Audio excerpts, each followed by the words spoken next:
The Patrick Division semifinal series between the New York Islanders and the Washington Capitals returning to the Nassau Coliseum tonight. Hi, everybody, and welcome to the Islander pregame show. The Islanders have a chance to close out the Caps at home, leading the series 3-2. The drama continues in about a half hour as the Islanders try to avoid a trip back to Washington for a deciding Game 7. Game 6, the New York Islanders and the Washington Capitals. Caps facing elimination. Familiarity or contempt we're talking about in this series. After you've played one another 7 times over the regular season, spread out over a course of 6 months, and all of a sudden, every other night in the playoffs, it turns nasty, doesn't it? It can, Jigs, and you've got personalities that enter into it, not just the physical contact. People start to get to know you just a little bit better, and they find ways not to like you when you're wearing the other team's jersey. It's easy not to like someone playing against you. What are we talking about? Look at your screen, because here from game number 5 in Washington on Monday night, some of the hitting. Brian Mullen hit from behind. At the moment we thought that there might be one of those penalties to May, a major penalty, but there was not. And it was on the part of both sides. I mean, you see the punching, the pushing, little scuffling. Nobody really wants to drop the stick and hammer away at one another. And then down at the other end of the ice, bang, bang, bang, body to body. This is late in the second period. Watch what happens to Ray Ferraro, number 20. Here comes Al Iafrate. How do you do? Game number 5, and the boys are getting nasty with one another. Was that so much the fact that the Caps faced elimination, or is that just the familiarity thing that we talked about? It has to be a little bit of both, Jakes. There's no question the familiarity is part of it, but everybody's trying to send a message. You and I have talked about this all season long, about the signs and signals in hockey, and you're always giving off certain signals and certain signs, and it's a body check with an extra arm thrown in, maybe a little elbow around the head. Just another signal that the intensity level's there. I want the puck. We want to win the hockey game, and we're trying to tell you that every way we can. Both teams are doing it. And it's not new. I mean, this has gone on in hockey since the day they invented the game, and especially at playoff time. I'd like to have you search your memory bank a little bit, if you will, and go back to some playoff memories where things like this occurred. One of my first remembrances was when the Bruins were playing against the Montreal Canadiens. And in those days, the Bruins could never beat Montreal in a series. We could beat them in a game or two here and there. We were playing Ralph Backstrom playing for the Montreal Canadiens, Don Orey, an outstanding defenseman for the Bruins. And they'd been at each other for this whole series, and we were in about game 5 or 6, and the team started into a kind of a melee. Don Orey's got Ralph Backstrom, and he's got his jersey, and he's slowly crinkling it and tying it tighter and tighter, and nobody knew, but all of a sudden Ralph Backstrom passed out cold on the ice. He'd almost strangled him. The intensity level of the hockey game, and these two guys that didn't like each other. Payback can go a little too far at times, and slashing comes to mind immediately. You think of the series last year involving the Rangers and the Penguins. How about this slash? The Islanders were very concerned about a slash here from Kevin Hatcher, number 4, across the hand of Steve Thomas. Here's another look. Paul Bunyan, one of the signs read here in the building tonight. The Islanders sent that tape to the National Hockey League for review, and the league said no, it was fine, that there was no problem there. It's to be expected. Officials have to be backed up. No one likes to see that, Jigs, but you know, we were just talking about paybacks, and I have witnessed at least twice in this hockey game that Kevin Hatcher has been on the receiving end of something exactly that. So if they think for a minute they can get away with it, they're looking over, see that the referee's not looking, boom, they hand it out. Their way of saying, I got you back, because everybody on the bench watching it also sees it. Worst thing tonight might be for either team to retaliate to what the other one does, because the official will be watching for that. That's going to do it for the Islander pregame show tonight. Game number 6 is just around the corner. The Islanders lead this best of 5 7th series, 3-2.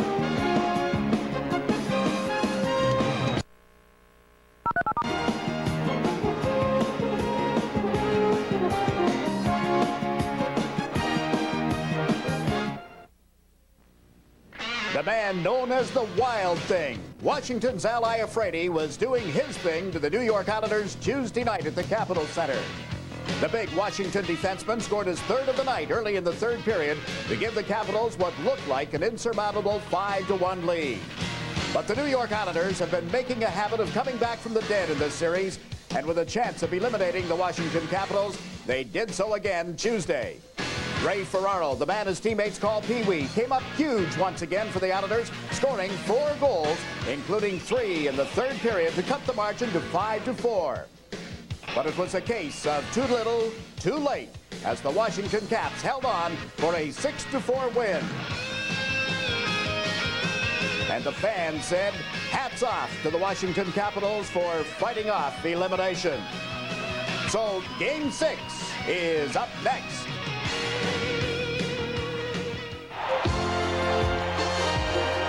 There's Thomas. He scores! Kasparaitis with the hip check. Fell into the backhand. He scores! 5-0. Chance for the Sabres. Oh, but it's stopped by Healy. Derek King dances in. A backhander. He scores!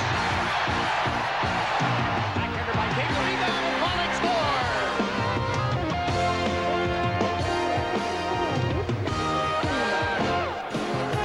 From the Nassau Veterans Memorial Coliseum in Uniondale, New York, SportsChannel presents New York Islanders hockey. It is Game 6 of the Patrick Division semifinal between the New York Islanders and the Washington Capitals. The Islanders lead the series 3-2. Hi again, everyone, and welcome to our coverage from the Coliseum. The Islanders come home with an opportunity to clinch the series, to eliminate the Capitals. Big game tonight. The last thing in the world they want to do is go back to Landover, and that's exactly what the Caps want to force here. This should be a classic. It should, Jigs, and the Islanders know, I'm sure, every player. If they don't, I'm sure they'll find out. If they don't play well in this hockey game, Game 7 can go to anybody. Doesn't matter what the ice, but you have to look at the positives and the negatives, and that's really in the side right now. Washington coming off a big win at home. They have to feel well. The Islanders have regained their composure. Al Arbour was very upset after game number 5, both with the officiating, some of the stick work that he thought was going on. Everybody is healthy as, well, they'd like them healthier, but everybody is going to get to play. No change here tonight. I don't see any changes. We haven't heard of any changes in talking to Al Arbour and his coaching staff just not long ago. No changes as far as they were concerned. They just want to change the score in this game. They'd like to get the quick start, of course. For Meineke Muffler, here is the Washington side of this whole thing. Their story begins with beyond the negatives. They can't dwell on almost blowing a 4-goal lead Monday night. But certainly they have to question the size of lead that they may have to put the Islanders away. 3 times the Islanders have come back to almost win. Forcing Ferraro is point number 2, or force Ray. If they put a blanket over him, is there enough coverage on that Washington team then to take care of Turgeon, King, and Thomas as well? And point 3, how desperate can they be? If they don't win tonight, it's over. And in games in which they've faced elimination ever in the history of the franchise, Monday night's victory was only the 5th time they've ever done it. 3 of those prior were all in one series against the Philadelphia Flyers. I was talking to Ray Ferraro, Jigs, just before this hockey game started, and he was talking about the fact that he was getting loose, getting the pucks in the position that he likes to get them in. That's very close to the net. He didn't get that kind of opportunities in the earlier games from Rick Tabaracci. Interesting that the goaltender may be giving off some of the rebounds that he was picking up. And goaltending is where the New York Islanders story begins. This also for Meineke Muffler. Net return, we'll call it, as Glenn Healy returns to the nets tonight and gets to start his 6th consecutive game in the series. Brings a 2.96 goals against average. Giving it to Al.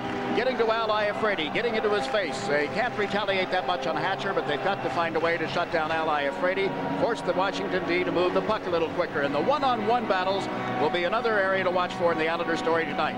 They lost the one-on-one battles for control of the puck. Were outbeaten to it, outskated to it in all areas on Monday night. That's an area they have to improve on. Your third point is the major one in the 3, Jigs. It's about the one-on-one battles. The Islanders can't afford to give up the puck the way they did in the first 2.5 periods to the Washington Capitals at Landover.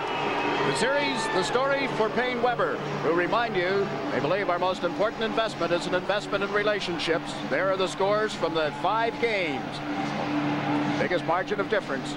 2 goals for the Caps in Game 1, 2 goals victory in Game 5. And if it should go 7, we'll have it for you Friday night at 8.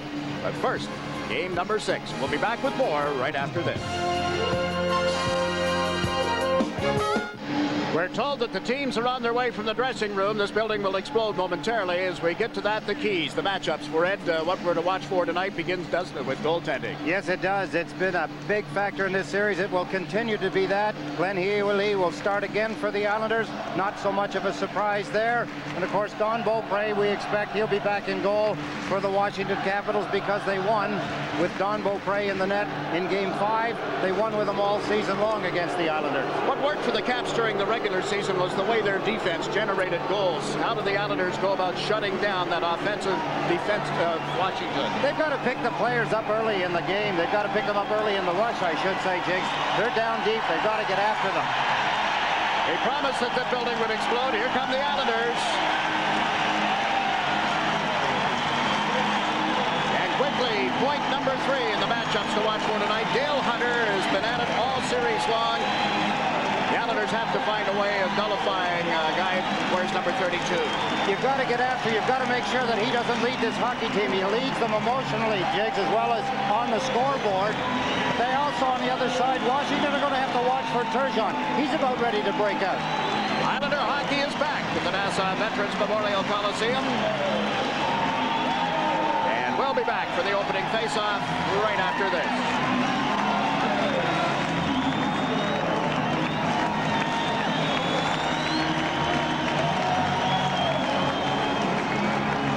At Nassau Coliseum setting new records for pre-game decibel counts. They are really roaring for the Islanders. We have several scratches, of course. We'll start off with the visiting Washington Capitals, and as usual, Reggie Savage, Randy Burridge out, Paul McDermott, and Jason Woolley. And for the home team, the Islanders have a whole bunch of scratches as well.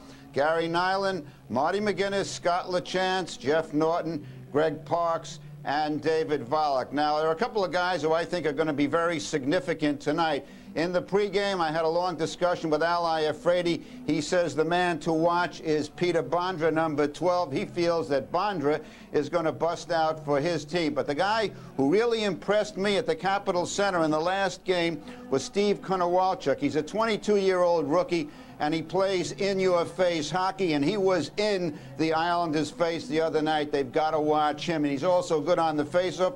Also, number 26, Keith Jones. Those are the third liners, but they're very fast and they're very effective. On the Islander side, Claude Loisel is the kind of guy who can match Dale Hunter type hockey. He's got to come up big and he's got to come up mean. And also number 27, Derek King. In today's Newsday, Derek acknowledged that he's been in a slump and he's got to come out of it. And of course, Dennis Vasky has to be strong on defense. Jigs? All right, let's see if it all unfolds that way, Stan. The teams are getting ready for Game 6.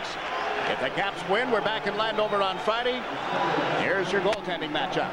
Don Beaupre, he gave up 4 goals his first playoff game this year, but he won the hockey game 6-4 the other night in Landover. There's the numbers. He's got 28 wins and 28 losses in playoff hockey. The numbers for Glenn Healy in this series: 3 wins and a loss of 2.96 goals against average. He's been in the net for 324 minutes against the Caps. This game will be refereed by Don Koharski. Gerard Gauthier and Mark Vines are the linesmen assigned to Game 6. Gals to the right, the Caps to the left. Turgeon with King on the left, Thomas on the right. Malakoff and Vasky on defense are out against Hunter, Kristich, and Eleanor. And here's Hatcher handling the puck, hearing it from the crowd immediately. Johansson lost it to Thomas at center ice. Can't feed it across to King, but now Turgeon nudged it on into the zone, only to have the Caps clear it out. Malakoff played it away from Eleanor to Turgeon, who dumps it in around Hatcher. Johansson with Thomas moving in. Thomas got a chunk of Johansson, and now the forechecking of King freed up the puck momentarily. Caps able to move it to Hunter, then to Johansson.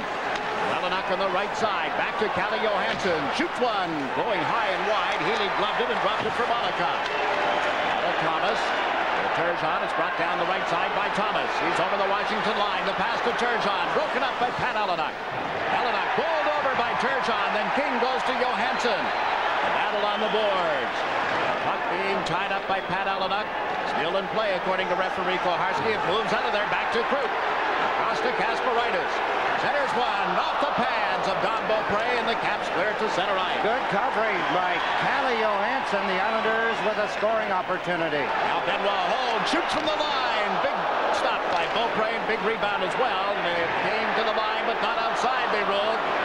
Now the Caps trying to move it out and cannot. Flatley, Ferraro, and Hogue up front. Loose puck played around the boards by the Caps. Down into the Islanders' zone. Icing is waved off. Kasparaitis hustles back. Sees the sign, moves the puck up the left side to Hogue. The sign I meant was delivered by the linesman that there would be no call. Carpenter trying to shoot off left wing, and that was tipped high and wide and grabbed by Healy as it came out of the air. Message that the Islanders are trying best to send to the Washington Capitals. Washington is not going to have the luxury of an early lead in this hockey game and take it to the third period. Pierre Turgeon, very close to getting a penalty on that play, but he didn't knock the player into the boards. He knocked him down. That was Pat Allenuk, number 19. Pretty neat tie by Coach Terry Murray. What a fashion statement, isn't it? Almost in your league, Mr. G. He's getting there, yeah. We'll work on him a little more. We'll get it upgraded. The Islanders are taking some time making a change because Terry Murray has given indication that he'd like to match lines with Konowalchuk, May, and Jones out there together. The Ferraro line went back to the bench. Turgeon, Loisel, and Thomas are on the ice for the Islanders. Konowalchuk in his second playoff game on the face-off here that's won by Turgeon, and Kerbers takes it around behind the net. Up the middle, off Turgeon. Loisel comes to the left side, got squeezed to the boards by May. Okay, gives it to Iafrate. Long pass to May was picked off, but Loisel couldn't get to it again, and there's Cote with a shot that's steered to the corner by Glenn Healy. Thomas banks it to the line, but not out. That's Krieger with a shot that went wide. Comes to the left side, and Turgeon trying to move it up the boards, could not. Now he gets a stick on it again, feeds it to Thomas. Thomas over center ice, on into the Washington zone, shot it around Iafrate, and Don Beaupre was able to make the stop. Here's Turgeon. Turgeon rounds the net, in front to Thomas, and it jumped over his stick. Cote starts down the left side for the Caps. Still waiting for the first goal of the game. The Caps don't get through center ice. Mullen played it off the boards, and Cote dumps it to the Islander line for Ridley. Centering pass to Miller, hit him. Now Krieger drives in after it. Pass to right has forced him wide. He came right through in front. Turgeon races to the left wing boards and hammers it off the glass and down the ice. Johansson back to pick it up. Johansson got checked by Mullen as he tried a long pass. Mullen puts it in deeper. This is Delgarno. Delgarno checked on the play. Hatcher ridden to the boards, but he was able to move the puck to Ridley, then to Johansson. Choked off at center by Delgarno. Bondra will dump it in right to Healy. Both of these teams doing quite a job at finishing their checks. Big hit at the line, just like that. Lasky dumps it in. It's been bang-bang hockey. Delgarno drives in after a loose puck. Took Hatcher instead, and Bondra comes back. Now to Michael Pavanka. Here's the zone. Malakoff tipped it at center ice. It did go to Carpenter, and then he gives it away to Hogue. Now back to Vladimir Malakoff. And move it to Vasky on the left side. That puck put off Pavanka. Stays at the Islander line. Michael Pavanka dumps it in deeper, and Healy slides out to handle it. Played it away from Bondra to Malakoff. Long pass to Hogue. 3-on-2 at center ice. Hogue to Flatley off right wing, and a shot hit Anderson. Ends up in the corner. Ferraro freed it up, put it out in front, but Bondra is there, and the Caps force the Islanders back into center ice. Played nearly 4 minutes of the opening period. This is Malakoff on the rush. Back it goes to Hogue. Hogue in traffic, trying to get out of there, and he's forced outside the blue line.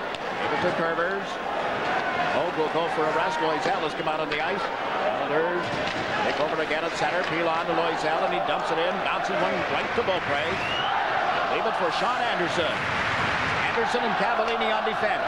Allenuk is out with Hunter and Kristich for the Caps. The puck going deep into the Islanders' zone. Pilon came back to ride Kristich into the corner.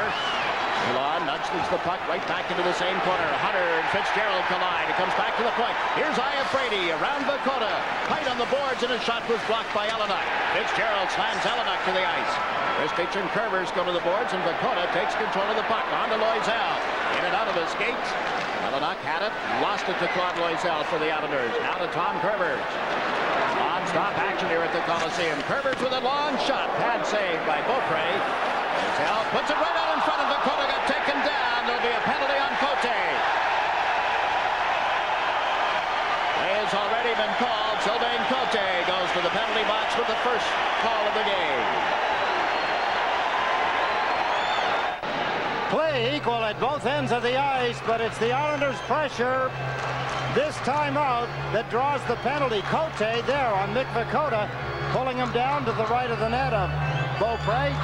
So Cote goes to the penalty box, and the Islanders get their first power play. And they're 25th of this series. Look at the numbers. How dreadful. 8.3%.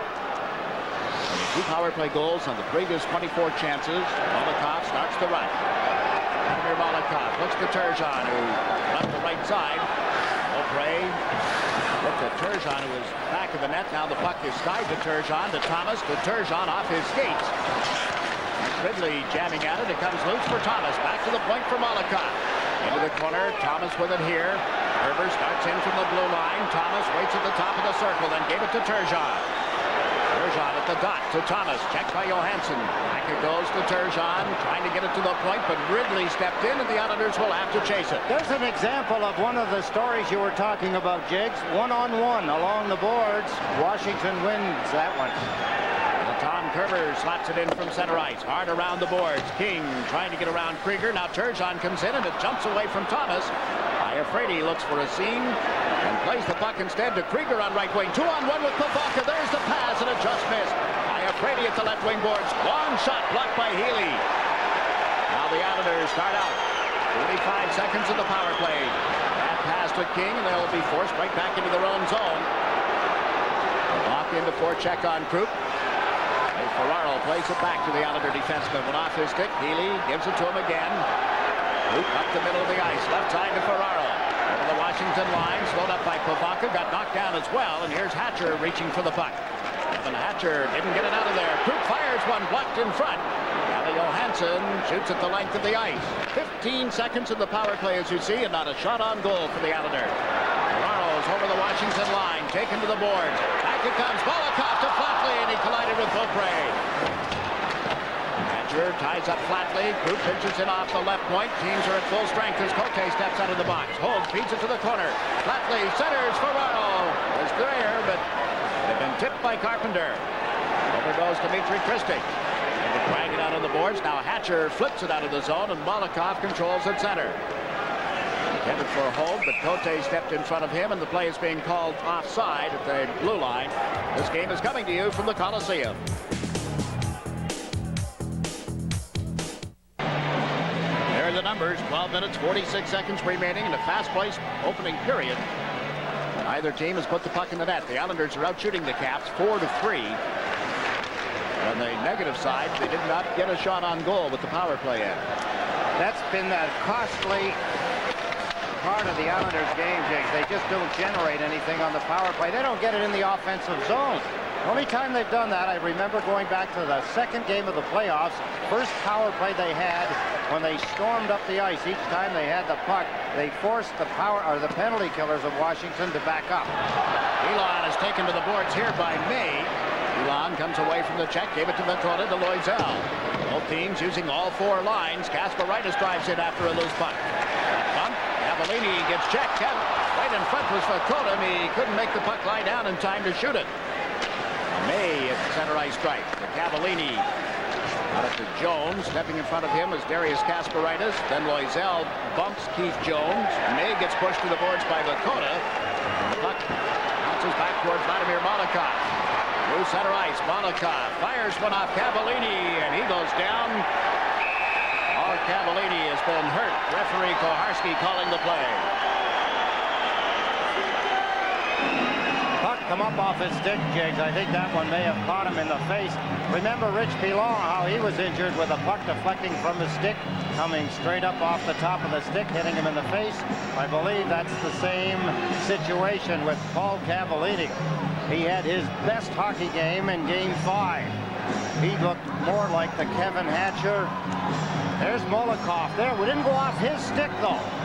That went off his defense partner's stick and rode up into his face. There's the shot. Anderson put his stick out. The puck hit him in the face. What a tough break for Cavallini.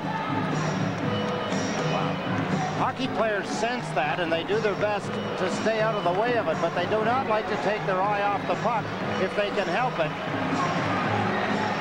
And Wong taking Cavallini to the dressing room to get some medical attention. In the pregame show tonight, we showed you a goal that was scored on a shot that hit a defenseman in front of the net and went in. Here, off the stick, as Ed pointed out, of the defenseman crossing in front of Molotov and up into Cavallini's face. picture the fact that Molotov, with one of the hardest, heaviest shots in the league, let that thing go hard and heavy, and it seemed to accelerate as it went off the stick of Anderson up into the face of Cavallini. Face-off is to the left of the Washington net, or the goaltender's left. Ball start here as both Krieger and Mullen stepped in. Ed Ronan has the goal to give the Montreal Canadiens a quick 1-0 lead over the Quebec Nordique. Quebec facing elimination. That game is in Montreal tonight. Ronan playing his first game in the series. Scored. And here neither team has scored. There is only the one other game going on tonight. Mullen drives in after a loose puck. Shot one off his stick. Off the glass in the far corner as well. Delgarno puts it behind the net. This is Iafrate playing it away from Mullen out through center ice, and Vladimir Molotov hustles back. Neither team has scored. We have played, as of this moment, 9 minutes of the opening period. The puck goes high on a deflection and up into the seats. Day in and day out, at home or on the road, you can always count on the great taste of Bud Light. It won't fill you up and never lets you down. So make it a Bud Light. Vladimir Molotov trying to send a breakaway pass to Brad Delgarno. Delgarno sneaking down the right wing side, cut quickly across the blue line. I suppose it's a lot like football where those down and outs are down and ins. Same thing. Players look for it under certain circumstances. Molotov looking for Brad Delgarno. Kasparaitis and Kruk, the Islander defense combination now with Turgeon, King, and Thomas up front. The Dale Hunter line is out for the Caps. Now they're working with Kristich and Ellinak, but the Caps start from deep in their own zone. Johansson up the left side, off Kristich. Louis Kruk hustles back. Kruk takes it behind the Islanders' net. Decides to lug it out of the zone, and then his pass is picked off, and Ellinak puts it back in deep. Then Healy out to help Kasparaitis here. There is Kasparaitis. Away from Pat Ellinak. Moved it up the boards. Caps hold it in. Ellinak to Kristich. It's jammed away from him, and up comes Turgeon. King with him on the left side. Turgeon holding the puck, trying to freeze Johansson now. Cuts behind the net. Centered. Thomas's shot hit the side of the net.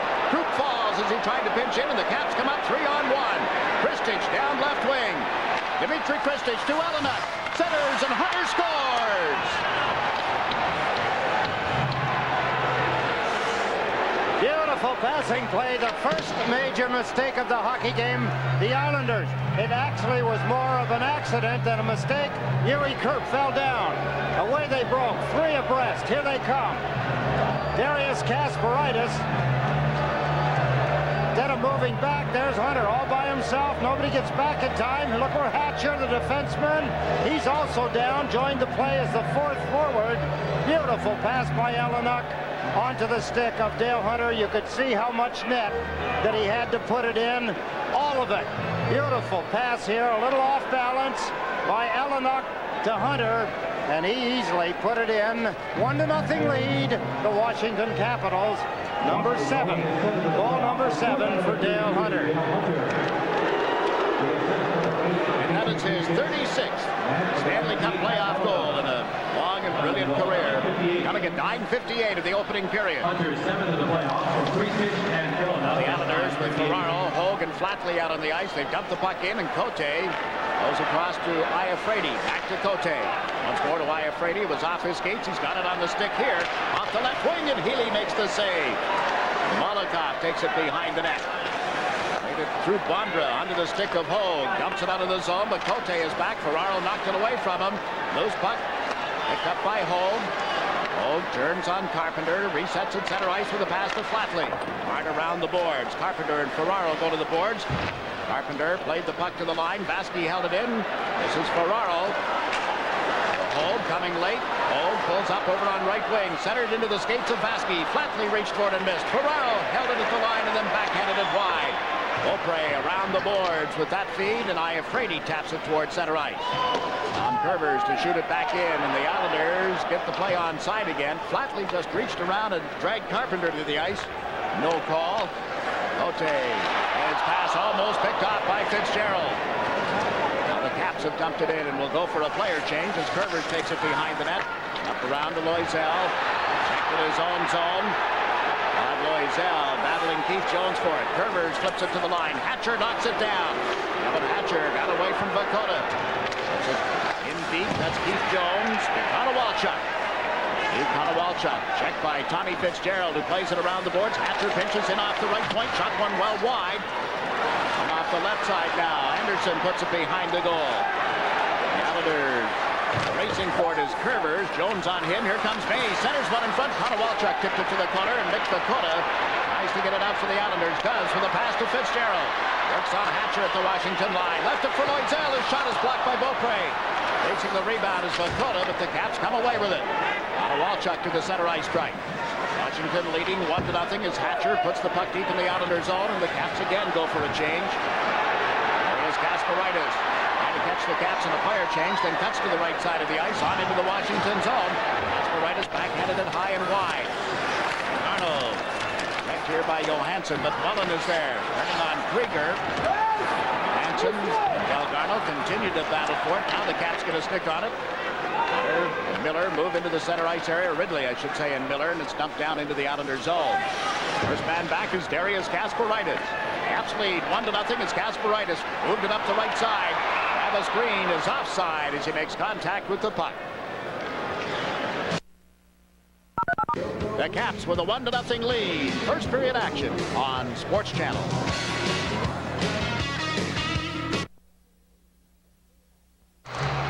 Three good rushes by Kasparaitis in this hockey game so far, trying to lead his Islanders. A little offense. The Caps win the draw and keep the puck in the Islanders' zone. Cote and Iafrate on defense. For the Caps, the Islanders don't get it out of the zone. Cote's shot bounces around to the Islanders' end of the ice, and Delgarno fails to get it out. Ridley to Krieger. Kasparaitis took him to the boards. There's Miller. Bell over top of Delgarno's stick, and the Islanders give the puck to Mullen. Green, and then he goes up the right side. Delgarno driving in, taken down by Krieger. Fans want a penalty. Mullen has the puck, shoots it off Beaupre. Green can't get to the rebound, and Beaupre dives out to smother the puck. Again, Travis Green, Ryan Mullen, Brad Delgarno getting things stirred up for the Islanders deep in Washington's end of the ice. Travis Green, there's the pass that started it. Beautiful pass. Delgarno stepped in quickly behind Todd Krieger. Couldn't get the shot away. He was off balance. Let's take another look at the pass. Mullen to Green. That Green, beautiful play. As Brad Delgarno goes down, fans thinking that Krieger should be going to the penalty box. Steady is back on the Washington bench as they set out Dale Hunter to take the face-off with Turgeon. Linesman Gerard Gauthier waves Hunter out of the face-off circle. Dmitry Kristich steps in to take the draw with Turgeon. Gauthier wants the Caps to line up. Steve Thomas is standing right. Well, he was inside the circle. Now he is backed out a little.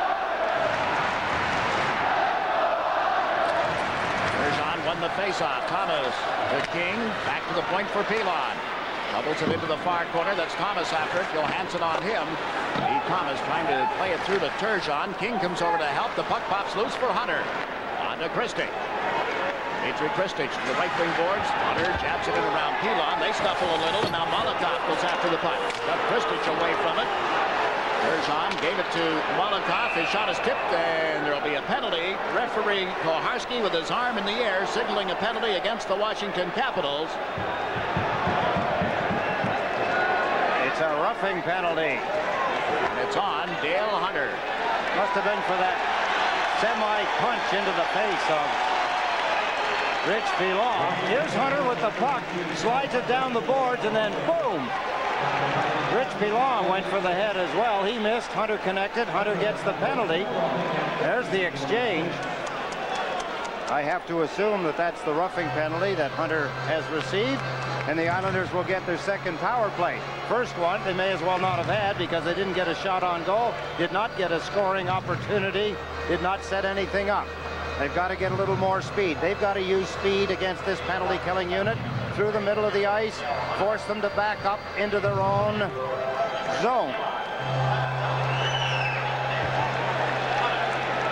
Islanders have played 44 minutes of power play time now and have only 2 goals to show for it in the series with the Caps.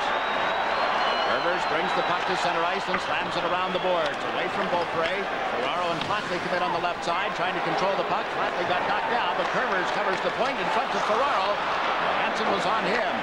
Now Johansson shoots it down the ice. Molotov and Curvers on defense. Turgeon is out with Flatley and Ferraro, so we've got a mixed bag here, if you will, for Al Arbour's team. Curvers again off the boards. Beaupre went out. It comes to the corner for Ferraro. He gets checked in the corner by Hatcher. Flatley trying to play it in deeper. Does to Turgeon, to Ferraro, to Flatley. Flatley can't get it deeper to the corner, and the Caps clear it down the ice. One-on-one battles. It's not as if the Washington Capitals were a man short down in the corner. The Islanders are just not coming up with the puck. Now they'll start from the own zone, and Curvers plays it into the crowd this time. New York Islanders hockey is being brought to you by Mobil. Mobil One synthetic motor oil. Isn't your car worth the extra protection? Sometimes what happens in these situations is that all season long the Islanders played the power play as a team unit. Things start to break down. You're up against a very good penalty killing unit in the Washington Capitals, forwards and defensemen. And when things don't go your way, players start to take it onto themselves individually. That makes it worse, not better. During the regular season, the Caps had the 7th best penalty-killing team in the league at 82.9% efficiency. Against the Islanders, they killed off 86% of the penalty time. During the 7 games that these two teams faced one another, King, after a loose puck here, gave it to Steve Thomas. Looks to Molotov. Can't get it to him. Now it does come back to the point. Molotov up the slot, over the left shoulder of Beaupre. Turgeon puts it in deeper, but play is being called, and the linesman indicating that it was hit with a high stick. Gerard Gauthier signaling to referee Koharski, and they'll bring the face-off right back into the Islander end of the ice. Watch Turgeon here. The puck comes in high. He reaches up. The elbow of Don Beaupre and the stick of Pierre Turgeon making contact. That stopped the play. Whistled it all the way down to the Islanders' end of the ice. Turgeon questioning linesman Gerard Gauthier, disagreeing obviously. Ridley and Miller, Iafrate and Coche killing it off. The Caps lead 1-0 on a goal by Dale Hunter. And Hunter has 39 seconds to serve in a roughing penalty just now. Louis Krupp starts the run. Turgeon with him on the left side. Krupp over center ice. Again around the boards. This time actually off the glass. Cote trying to get it out of there. Thomas picks it up. Into Turgeon. Holds up in the corner. Looks to King. He tries to get to the front of the net. Back to Krupp. Then to Turgeon. To Molotov. The Krupp fires up the slot and just wide. Thomas knocked down in his pursuit of the puck. Here's Turgeon. There Turgeon feeds Molotov. Off the right point. He shoots. Beaupre slides out to block it. Molotov sets up Krupp. Louis Krupp looks to the corner. That's Turgeon. Across to King. In front to Thomas. He scores!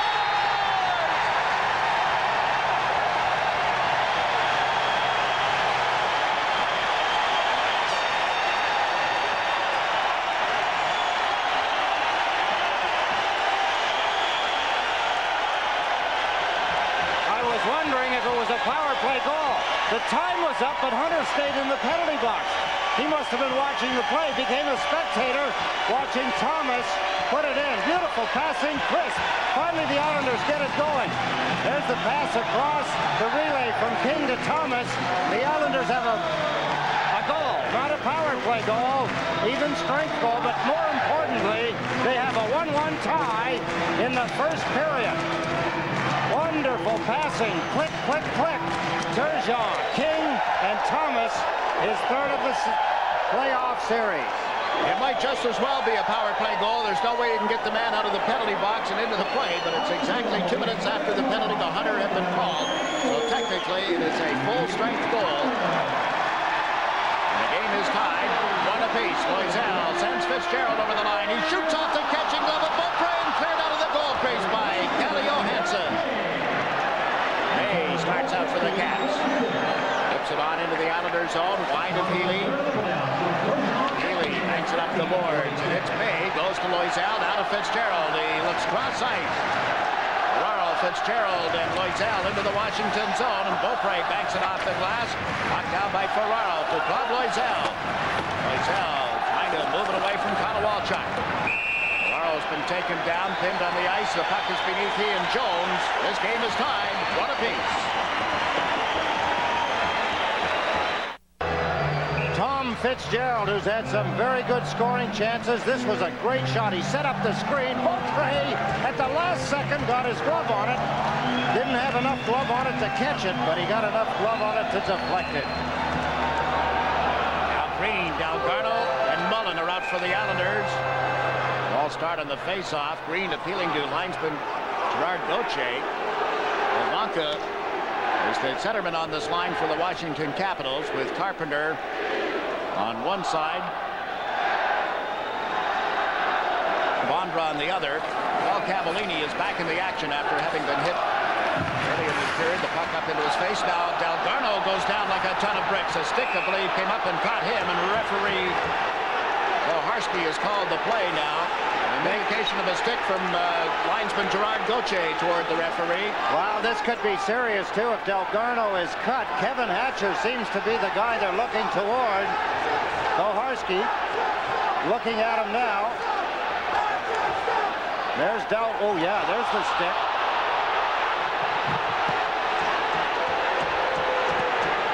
It appeared as though Hatcher had turned his stick. Watch the blade. That's a very unusual way to do it, Kevin Hatcher. Only a deliberate attempt to injure. If you deliberately turn your stick that way, it caught him in the throat. So far, we don't see any indication of a penalty. They had shown the play here on the entertainment wall. The fans were all moaning and groaning. And Kevin Hatcher, who they booed each time he touched the puck so far in this hockey game, will draw a few more to the chorus. Al Arbor being one of them. Hatcher stays on the ice, no penalty. Delgarno, Green, and Mullen have gone back to the Islander bench. Meantime, Ray Ferraro checks with linesman Gerard Gauthier. Think of the game in Washington, Game 5. A slash across the hand of Steve Thomas delivered by Hatcher. Got the Islanders upset to the point where they sent the videotape to the league office. Hatcher handling the puck. Listen to the crowd. Onto the stick of Pavanka, who's dumped it in. Healy slides out, gave it to Kasparaitis. Up around the boards, but it's choked off. Pavanka to Bondra. He gets thumped to the ice by Kasparaitis. Here's Benoit Hogue. Hatcher takes him to the boards. There will be a penalty here. Kasparaitis retaliated. We'll see if referee Koharski caught that. One signal only, that for a cross-check on Kevin Hatcher. Not a smart move by Kevin Hatcher. He had to know that he got away with one when Delgarno was hit. Hatcher there facing the camera. It wasn't a hard hit, but you've got to know in the game of hockey, there's times when you've gotten away with something. He did when he hit Brad Delgarno with a stick. It looked as though he got Delgarno in the throat. No cut, no penalty. But then on the next play, he knocks down an Islander from behind near the boards. That gives the opportunity to the referee to call the penalty. Hatcher, as you see, called at 17:06 of this opening period. Third power play of the period for the Islanders. 1-1 is the score. The Caps from the draw. Cote with a long shot. Healy the stick save, and he shoveled it across to Molotov. He's taken to the boards by Ridley. Turgeon there as well, and it pops loose. On Pervers, turns on the end board. On to Turgeon. Turgeon down the right wing. King comes to the left. Turgeon drives it around the boards to that side of the ice. King back to Curvers. It came outside the line. Now the Islanders regain control, and it's going to be called back on an intentional offside. Another face-off in the Islander zone. Let's get an update and look ahead. Here's Stan. Thanks, Jiggs. Well, I'm going to be interviewing Patrick Flatley at the end of the first period. What I've seen so far is that the Islanders have the intensity, but they've got to maintain it, because if they don't get that lead, Washington could come back. The other thing I see is the Islanders trading check for check, but they've got to make this power play click. Jiggs? Yeah, this is a key point for the Islanders and the man advantage, but they don't get the draw. And Cote tests the right pad of Glenn Healy. Molotov on to Tom Curvers. To Pierre Turgeon, who tipped it to the line, only to have Iafrate sky it into the Islander end. Minute and 19 seconds of the man advantage. Here comes Bolikoff. Into the Washington zone. Kept control of the puck here. Smart changeup. King from back of the net to Pierre Turgeon. Looks to the point. Here's Bolikoff. Centers it across. Can't get it to Turgeon, who waited, and now Iafrate stepped in. Iafrate with Krieger to the Islander line, and Bolikoff comes back. Vladimir Bolikoff to Pierre Turgeon through center. Over the Washington line, kept control of the puck. Turgeon looks to give it to somebody, sets up Curvers. High slot, shoots just wide. Turgeon puts it in front again, nobody able to make contact. Bolikoff puts it around the end boards. That's Turgeon. Iafrate moving over on him, pushed him away, but King is there. Now to Turgeon, back into the skates of King. King trying to get away from Al Iafrate, moved it to the point. Curvers to Bolikoff, in deep, shoots, they tip it just wide. King puts it back in the net. That was Al Iafrate's stick that made contact with the pass. Here, Turgeon taking it here from Thomas, gave it to Curvers, up the slot with a drive. Thomas the rebound, can't slip it under the pads of Beaupre. Big stop, big opportunity, still 1-1. And all of this started when the Islanders twice came up the ice with some speed and forced the Washington Capital penalty killers to back up, give up the blue line, and they started moving the puck well. The Islanders looking stronger on the power play. King in front of the net with Cote, number 3 in red. Steve Thomas couldn't get a good grip on the puck. He got a shot away, not a hard one, but Cote stretching with his left pad, made the save. There, Derek King. What a play by King to get it back to Curvers, to Bolikoff, and he willed it across. Iafrate almost deflected it into his own net. Crowd responding to the invitation to make some noise presented by the entertainment wall. Look into the face mask of goaltender Don Beaupre, Ferraro, Flatley, and Hogue. The Caps able to play it around the boards. We're into the final minute of the opening period and the last couple of seconds of the penalty on Hatcher. The Islanders are 0 for 3 on the power play. And a couple of shots on goal with that man advantage, and Ferraro gets them to center ice, but no further. Dmitry Kristic. Flatley and Kasparaitis made a sandwich out of him. And back comes Ray Ferraro. Onto the stick of Kruk. Kasparaitis here on the left side takes the pass. Into the center ice zone. His pass didn't arrive in time for Flatley, but Hogue brings it over the line. Ferraro was being tied up with Hunter. The Islanders play it in deep. Hatcher with it back in the net. Up to Pat Allenuk. Onto the stick of Dale Hunter. Hunter down right wing, pulled up on Vasky, and then put it in the far corner of the ice. Patrick Flatley up the boards to Vasky, on to Ferraro, and he tips it towards center. Waiting here is Johansson, gets it back onside, fires one well wide of the net that bounced right out in front, and Pilon is there. There's the zone. Ferraro gets to it, but only 1 second left in the period as he handled it at the line, and the horn ends everything. Another well-played period by these two hockey teams. Hunter for the Washington Capitals, Thomas for the New York Islanders. Mick Vukota with some impressive shifts again in this hockey game. Quality shifts on the part of both teams. 1-1 is your score after 20 minutes of play. Game 6 of the Patrick Division semifinal. The Islanders heading for the dressing room. Had to come from behind to get the tie. And our first intermission will be underway following these messages.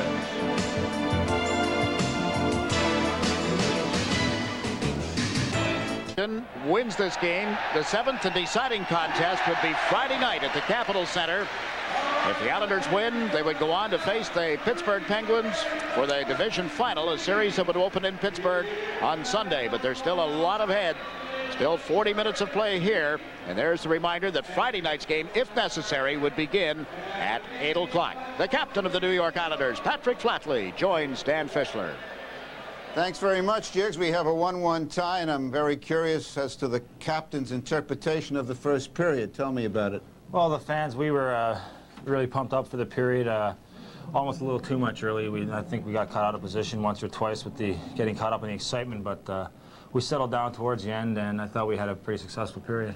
On that Cap 3-on-1 play that led to the goal, it seemed to me that Uwe Krupp's skate betrayed him. In fact, later on he went off to get it sharpened. Yeah. Does that kind of thing happen often during a game? I mean, you guys are pretty strict about how you want your skates, right? Yeah, what happens a lot is, you know, your skates are fine, but you get caught up in a scramble with another player, and the metal on your blade will rub the metal on his blade, and that'll take the edge off your skate, and you don't realize it because it's happened during the play, and you don't check your blades after each shift.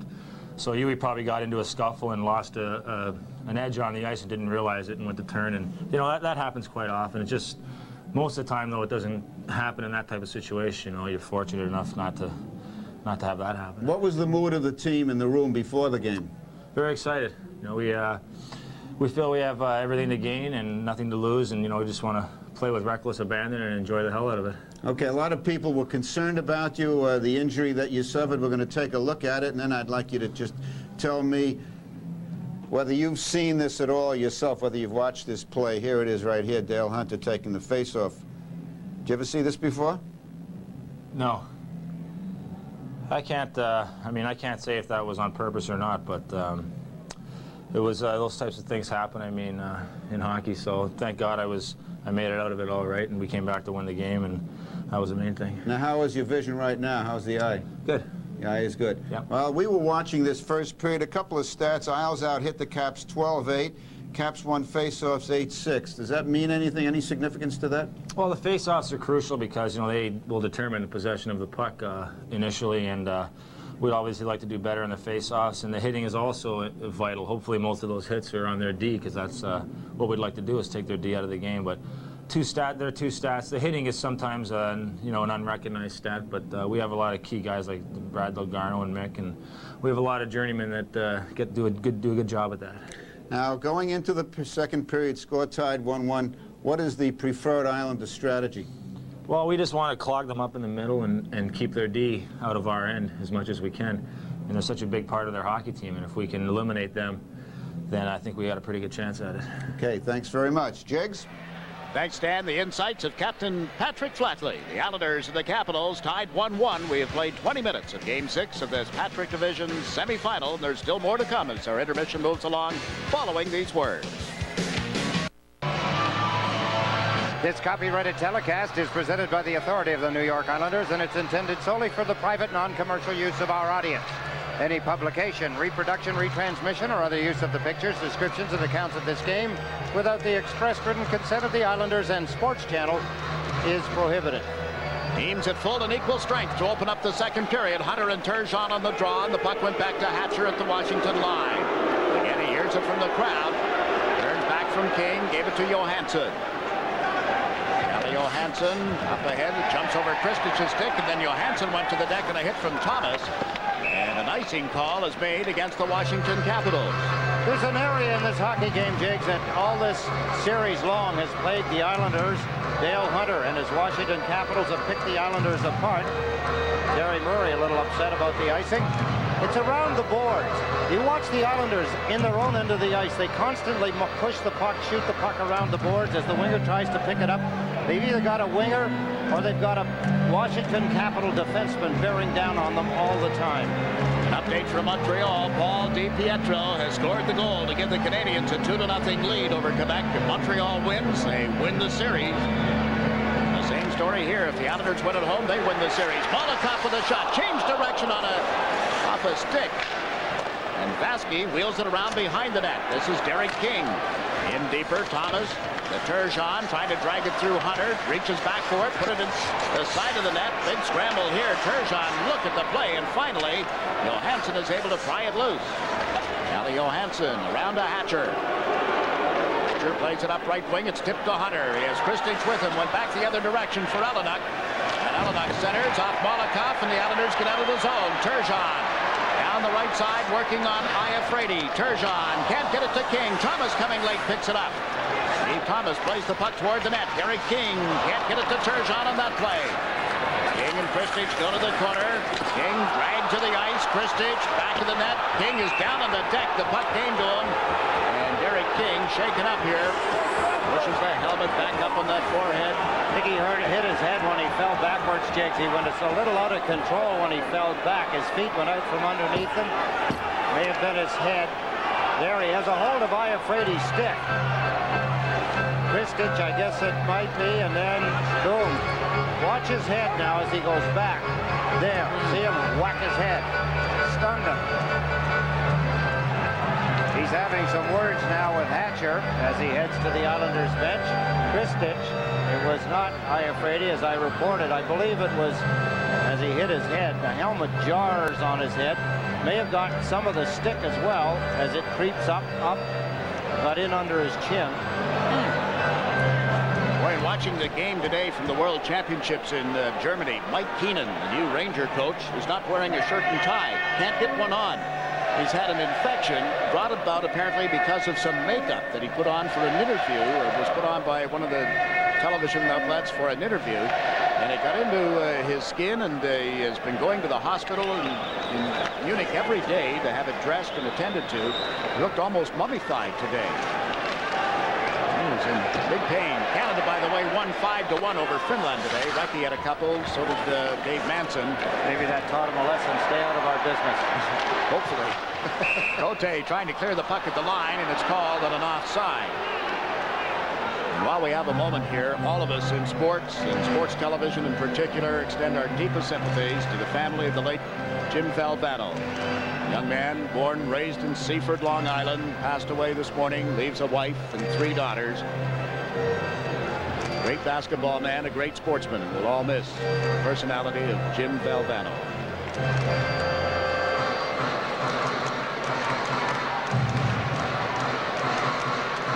Now Quebec has come back to get a goal in that game at Montreal. Here you look at Darius Kasparaitis. Rod LaPointe, by the way, scored for Quebec, so it's 2-1 Montreal in that. And here the Islanders and the Caps are tied 1-1 as the puck is dumped into the Islanders' zone. Kasparaitis back for it. He may have knocked it out of the air to Healy to begin with. Kasparaitis sends Green to center ice. Travis Green tied up by Todd Krieger. Kasparaitis came in, couldn't pick it up. Wrigley does, then he got checked. And Cote gets it out of the zone to Krieger on right wing. Down into the Islanders' zone. Back goes Krupp. Marks behind the net. Kasparaitis turns here on the right. Green took the puck from Krupp and comes up the left side. Back to UE Krupp. Krupp feeds it on to Kasparaitis over the Washington line, but Green is ahead of him, but pushed in ahead of the play and offside. Game is starting to slow down. Some close checking going on. Little hesitations on the part of the players. Let's take another look at the out-of-town score as you just passed it along to us. LaPointe has scored for Quebec in the second period. And the Montreal Canadiens maintain a 1-goal lead at the Forum in Montreal. Terry Murray trying to get the Caps and the Islanders back to the Capitol Center for Friday night. Deciding game depends on the Caps beating the Islanders and Al Arbour's team here at the Nassau Coliseum tonight. He was pretty loose before the game. Al Arbour chuckling and having some fun with some of the folks down around the dressing room. Yes, Ferraro out on the ice with Flatley and Hogue on the wings. Pavanka, Bondra, and Carpenter, the Washington forward line. The puck into the Islanders zone, came out of the air, played out towards center ice. Cote with it here, on to Bob Carpenter. The right side, Bondra has to turn and chase it. Now it comes loose and recovered by Molotov. First penalty of the game against the Islanders is on Dennis Vaske as Bondra went to the deck. Kind of an unusual call. It's a high sticking penalty, I believe, or is it holding on to the stick? Referees have different ways of giving that particular signal. There's Vaske. Turned. Wow. That wasn't taking a scoring chance away from him, but see some theatrics coming into this hockey game as well. There's Bondra. Kicked the puck. Pushed by Vaske. Oh, he did. He tried to give him a bit of a karate chop with the stick on the back of the head. So he drew a penalty. High sticking. First power play in the game for the Washington Capitals. The man who originated all the signals for the referees to the off-ice officials, Bill Chadwick. The big whistle is at the game tonight. You know, he was telling me before the game, he loves overtime. He said, you guys have got the greatest series to work. He said, that used to get me so high, so pumped up when he was refereeing. And he was telling me a story about disallowing a Rocket Richard goal in sudden death overtime. In Montreal? Yeah. Kristich with the puck here as the Caps are on the power play. Hatcher tipped it. Johansson didn't get it through, and Hogue comes down the left side, trying to get a step on Johansson. Hogue cuts to the front of the net. Johansson tied him up, then he scores! Hogue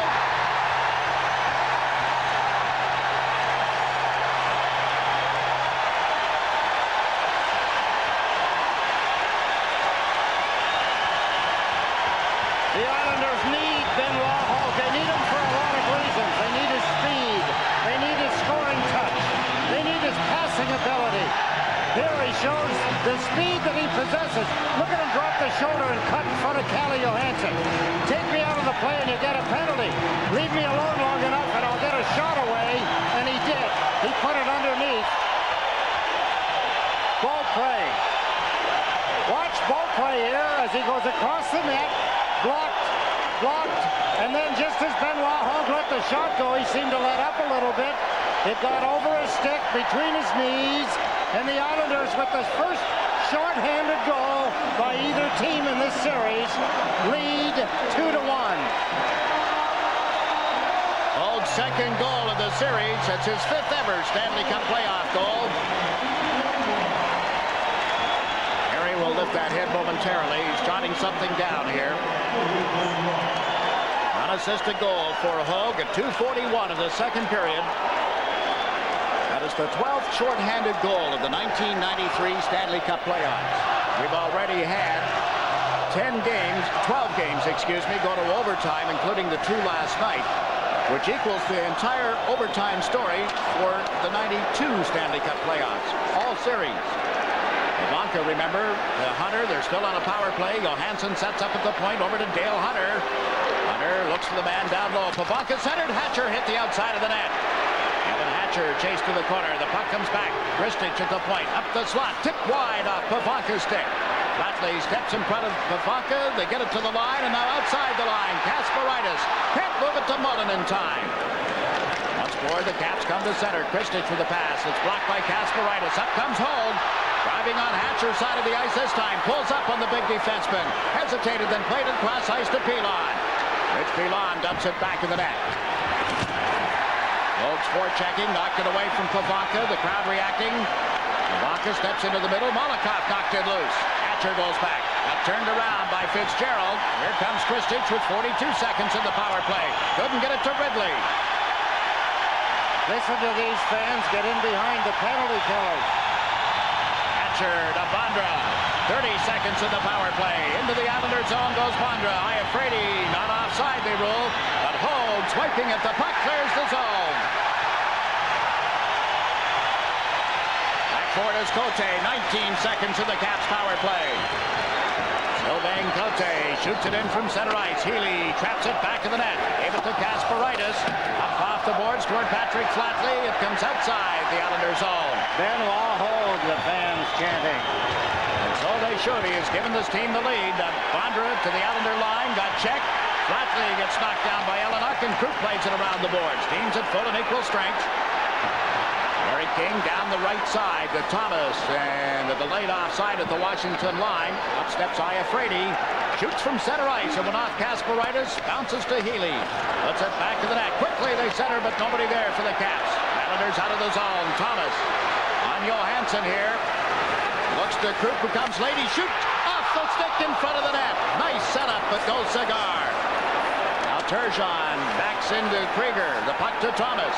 Steve Thomas works it in deeper toward Turgeon, who goes to the corner. Gets bumped off the play by Krieger. Johansson sets up behind the net. Long pass to Carpenter, who's into his skates.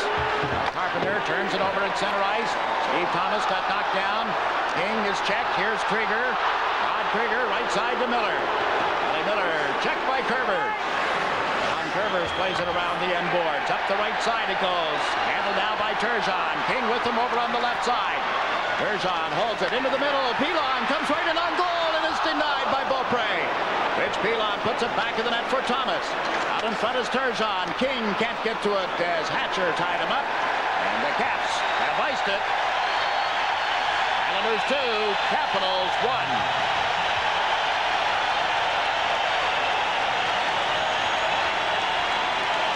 Coliseum play just nicely underway. The Islanders have put the puck in the Washington zone. Delgado to Molotov. Pulls to the left side. Shoots Beaupré, the save. The rebound comes out of there. Jabbed at by Loisel. And picked up here by Hunter. Big scoring chance. The Islanders unable to take a 2-goal lead in this game. Hunter. Iafrate steps from back of the net. Up the right side to Ellenuk. On to Iafrate, cross the line, check there. Vasky and Molotov go back. Vladimir Malakoff hanks it off the boards, out through center. This is going to be an icing call against the Islanders as Cavallini touches up. Cavallini back into the hockey game. Jigs, when you think of the last two very good scoring opportunities, both of them went to the Islanders, and both were defensemen.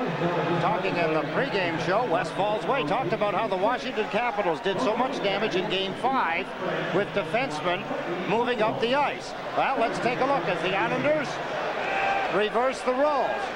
Huey Krupp with a good chance. Down at the bottom of your screen, Thomas. There's Krupp. Bang. Beautiful shot. Good stuff by Don Beaupre. Right after Huey Krupp, Rich Pilon gets a chance. How often does Rich Pilon get in to where there's the pass? Here he moves in. He goes over to the right of the goaltender. Tried to beat him through the knees. Beaten by Don Beaupre. And then Malakoff just after that had a beautiful chance. And he also was stopped by Beaupre. And a big hello to all our friends in the advertising community. We're watching the game tonight at Rusty's on 5th in Manhattan. Hope you're enjoying the action. What page is it? Flatley to Krupp. Down the boards it goes. 13 minutes remaining in the second period. We watch Hatcher. Flatley slowed him up a little. Now Konowalchuk is into the Islander zone. May coming late. Goes to the back of the net. Pete Jones unable to center. Krupp ties him up. Konowalchuk gets it loose. Turns it into the corner. Kasparaitis pushing it. Steve Konowalchuk. Konowalchuk moves it to the boards. Kasparaitis takes the man. Krupp reaching in for the puck. Lost it to Jones. Pete Jones making back of the net. Krupp and May collide. Battles one-on-one here. The Caps have the puck, however. They look to Konowalchuk. Couldn't center it, and Krupp feeds it up ice. Here's Benoit Hogue working on Hatcher, who pokes it away from him. Konowalchuk at the center ice stripe. Dumps it in. He knew there was a hit coming, and it's delivered by Flatley. And a penalty call signaled here. Referee with his arm up in the air. The Islanders in control of the puck. Flatley dumps it in. Pilon goes in after it. Rich Pilon got bumped. And this is taken by Pavanka. The whistle sounds. May is really upset. So are the Capitals. The Islanders lead is 2-1. Islanders go to power play number 4. Alan May has drawn a penalty for roughing. Tried to rough up Ray Ferraro. Got caught doing it. So the Islanders, with a 1-goal lead here in the second period, would love to make it a 2-goal lead. Turgeon, King, and Thomas with Curvers and Malakoff in the points. The puck came back to Malakoff from the line. Fakes once and set up Turgeon. It wobbled on him, and Wrigley was able to step in and clear it. Should point out that the Caps have not had a shot on goal in this second period, and we have played more than 8 minutes of it. King to Thomas on right wing. Right around the boards in the Washington zone. Turgeon tipped it to King. Ridley stepped in front of him, and the Caps are out of there, led by Miller. Frady coming up in the play. Miller can't get around Malakoff. Malakoff reaching in to knock it loose. Miller got to it again, then Curvers stepped in. On Curvers. The King to Turgeon. Can't pick it up at center ice. Ote dumps it down the boards. It's the kind of a pass, Jakes, that wasn't forced, and the Islanders messed it up. Now what do? Tom Curvers brings it to center ice. Fires it in again. Late in the first period, the Islanders were carrying it in. Now Malakoff has it at the right point into Thomas. To the corner for Turgeon. Hands it on him. The puck goes to King. King spreads it out a little. Back to the blue line. Malakoff fires. Beaupre the save. And the Caps will get to the rebound. Pavanka dumping it down the ice. Good stop by Beaupre. A good matchup there as Malakoff from just inside the blue line. A good hard shot. Now it's Curvers to center ice. Around the boards. Beaupre, Johansson, up but not out. Curvers pinching in, got it to the corner for Turgeon. It rolled off his stick. Hatcher bumping Turgeon on the end board. Lee Thomas, Derek King, Ray Ferraro, I should say, in as well. Ferraro got spilled. The puck comes back through Krupp, however, and outside the blue line. Krieger pushes Krupp into the glass. Krupp right back on Krieger. Krieger battling for the puck, gave it to Pavanka. Over the line with Krieger driving to the net. The pass is there into Healy, but wide. Goes Tom Curvers. That's the first shot for the Caps. Islanders come to center ice. Flatley drops it back. Turgeon cruising it off right wing. Stopped one. The rebound is underneath the pads of Beaupre. He looked back. He wasn't sure. The puck hit him on the inside of the outstretched left leg. It stopped under the leg. Couldn't see it. Ray Ferraro. Turgeon as he comes in, looking, setting the screen. Look at Ray Ferraro. Look how high in the air Ray Ferraro was able to leap to get out of the way. Let the puck get through to the net. Nothing quite like playoff hockey. At the other end of the ice, short-handed. Go for the net. That's what the penalty killers do. That's what Todd Krieger, number 21, did. Healy got the puck, stopped it. Got Krieger, stopped him as well.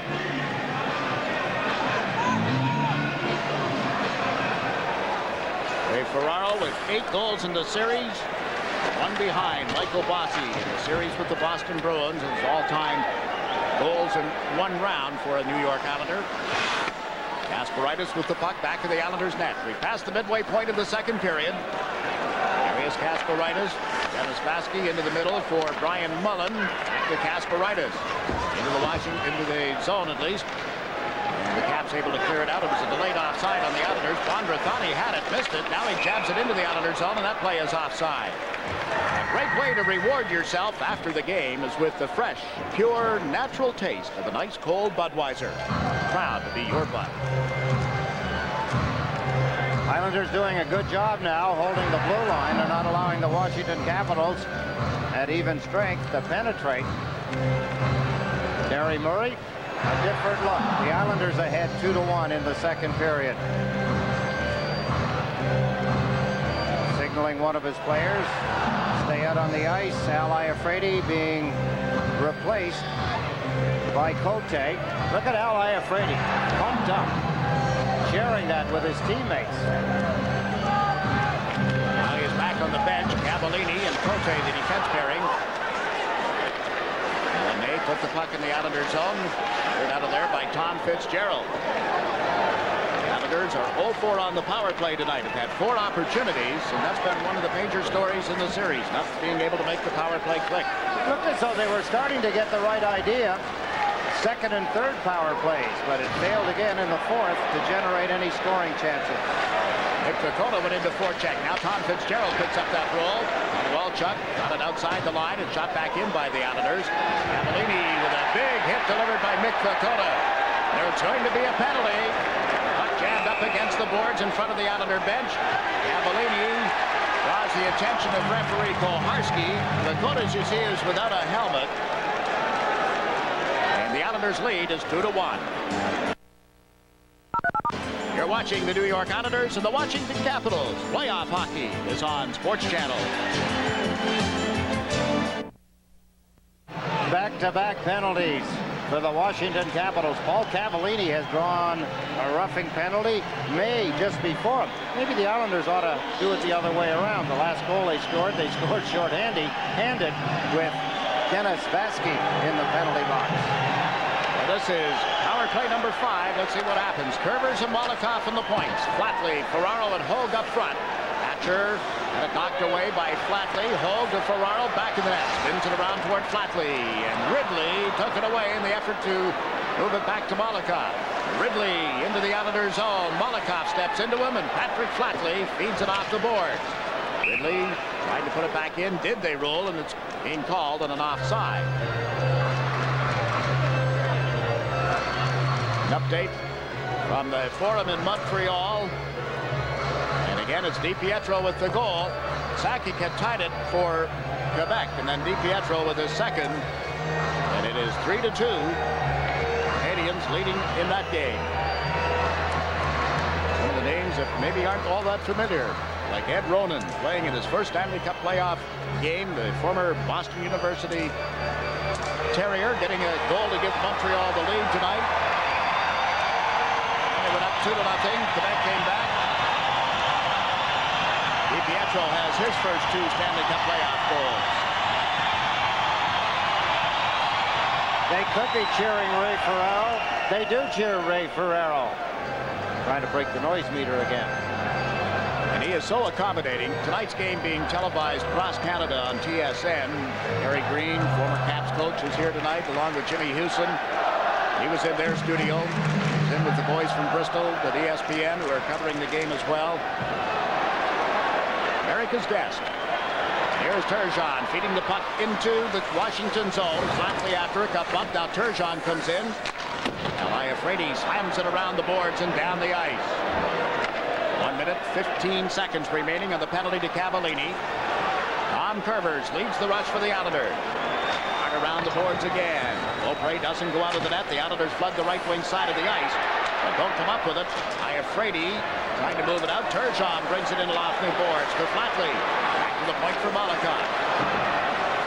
Now to Ray Ferraro. Jabs it to Turgeon. Flatley at the side of the net being pushed away. It comes back. Molotov lets it go off the stick. Reaching it is Turgeon. Rides it back toward the blue line and starts to reset the play. Turgeon.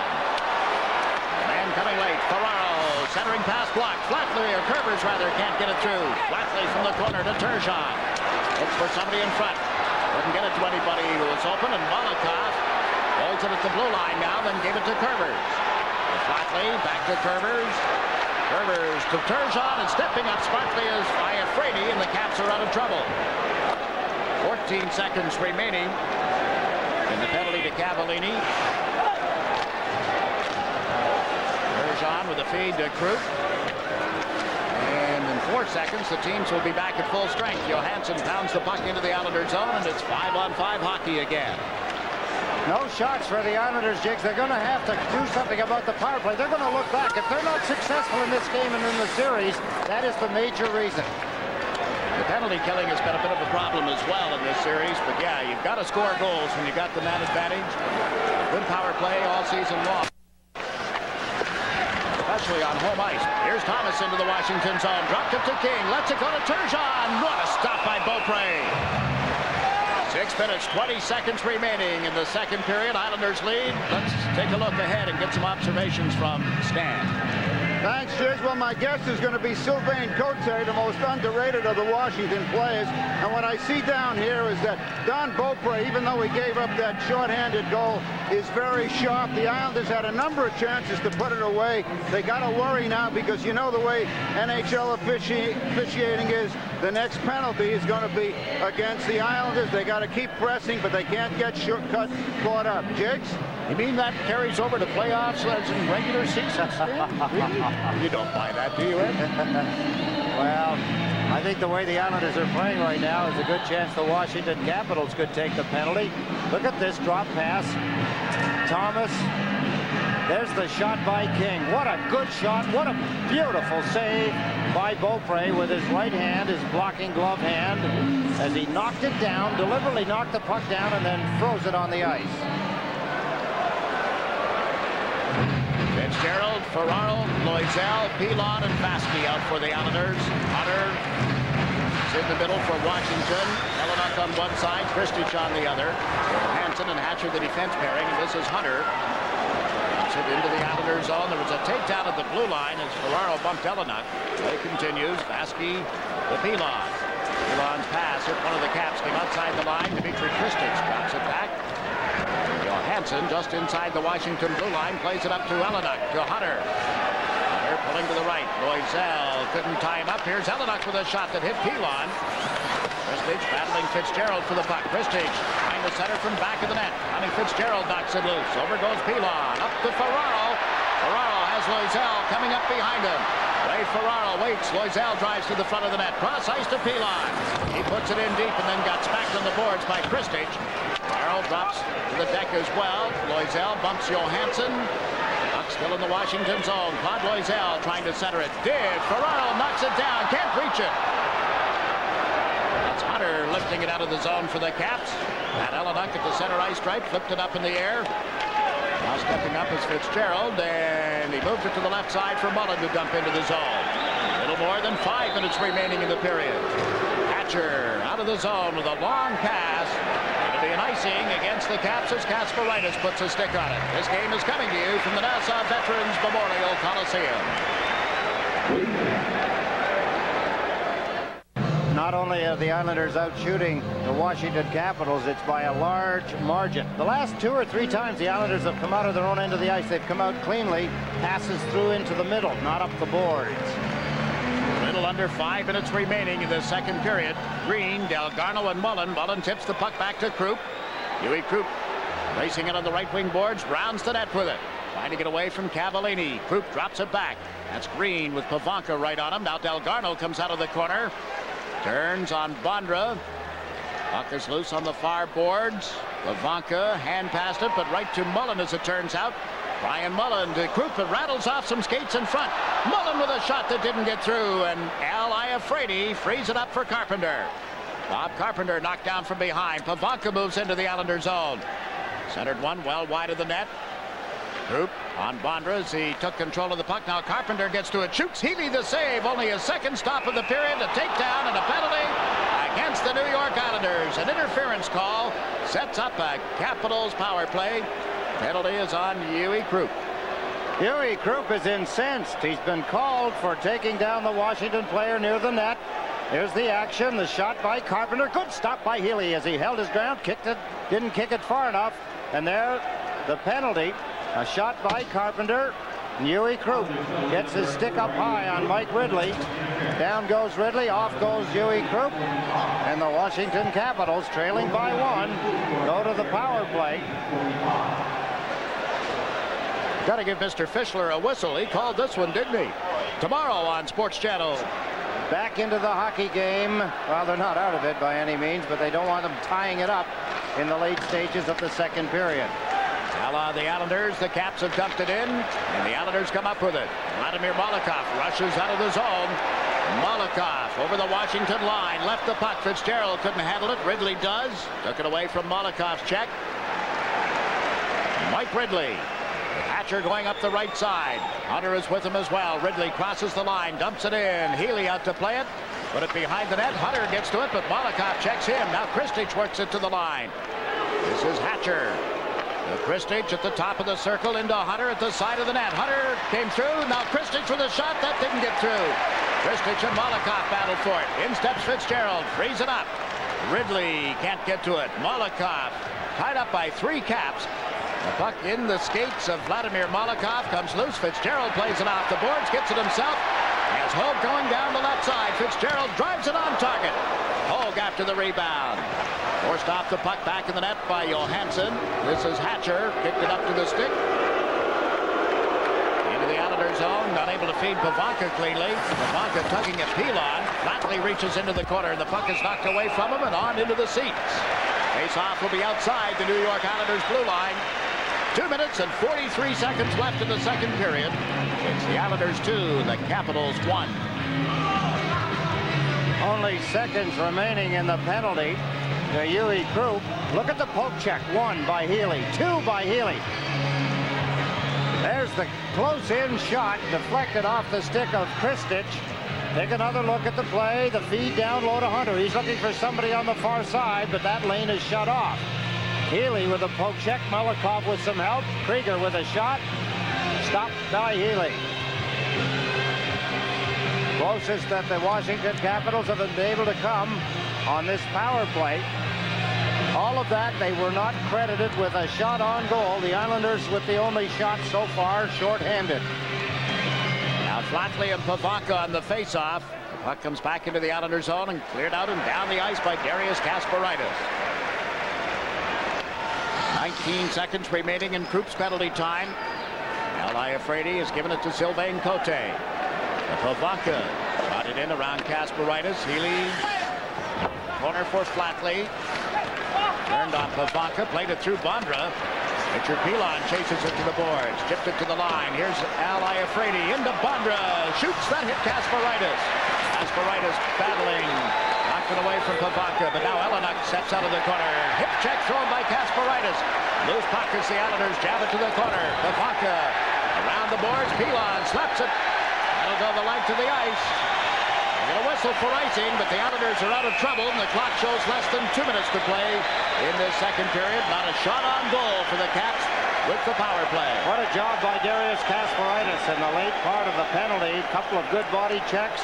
Take a look at Kasparaitis working in his end of the ice. There's a block shot off the inside of the right foot. He and Pavanka go to the corner. Eleanuk comes in. Eleanuk tries to get by Kasparaitis. Watch what he does. Swings around with the hip. Boom. Take that. Take a ride on me. Darius Kasparaitis getting a well-deserved rest. He and Richie Pilon throwing the weight around tonight. Pilon's been up on the play more tonight, I think, than I've seen all season long, too, Ed. Very seldom does he do it, but he saw the opening a couple of times and took advantage of it.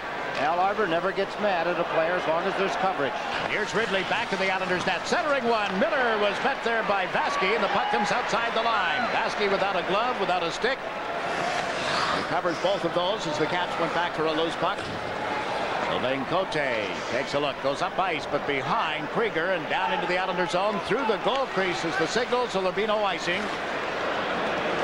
Dennis Vasky moves it up the boards. Cote chases it back. Sylvain Cote due to join Stan as part of our second intermission tonight. The pass to Krieger is tipped to the right side. Miller checked by Molotov. Here comes Turgeon. Has Thomas with him. Pierre Turgeon over to Thomas, and it jumped over his stick. Thomas pulls up in the corner.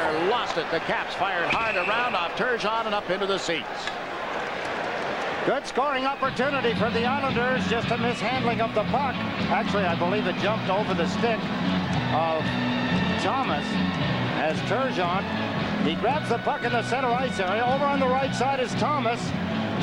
Cote, the only player back. There's a little flip pass jumping over the stick of Steve Thomas as he had the opportunity from there to race to the net. Nothing makes players more upset in the position, and nobody lays the passes out better. Those short little passes that you have to put in the air, get it over the defenseman's stick, have it land flat on the ice so that your teammate can handle it. In this case, it was Thomas, but Pierre Turgeon's pass a little too high. Through the first 5 games of the series, the second period has been a trouble spot for the Islanders, as they were for most of the regular season. They've been outscored 6 goals to 2 in the middle periods. The previous 5. Tonight they have the only goal, shorthanded. We're down to the 19-minute mark of the second period. Kasparaitis with a shot. Blocker save. Loisel on his knees to Green. He got belted as he went to shoot it. Now he got it on target. Dalgarno trying to battle Hatcher for control of it. It's picked up by Green. A backhand shot. Right on. No further play as Beaupre holds that. And now you see the ensuing scuffle. The Islanders have put together an exciting line. Marty McGuinness still out of the lineup with a broken kneecap. He's been skating in practice with the team. But Claude Loisel,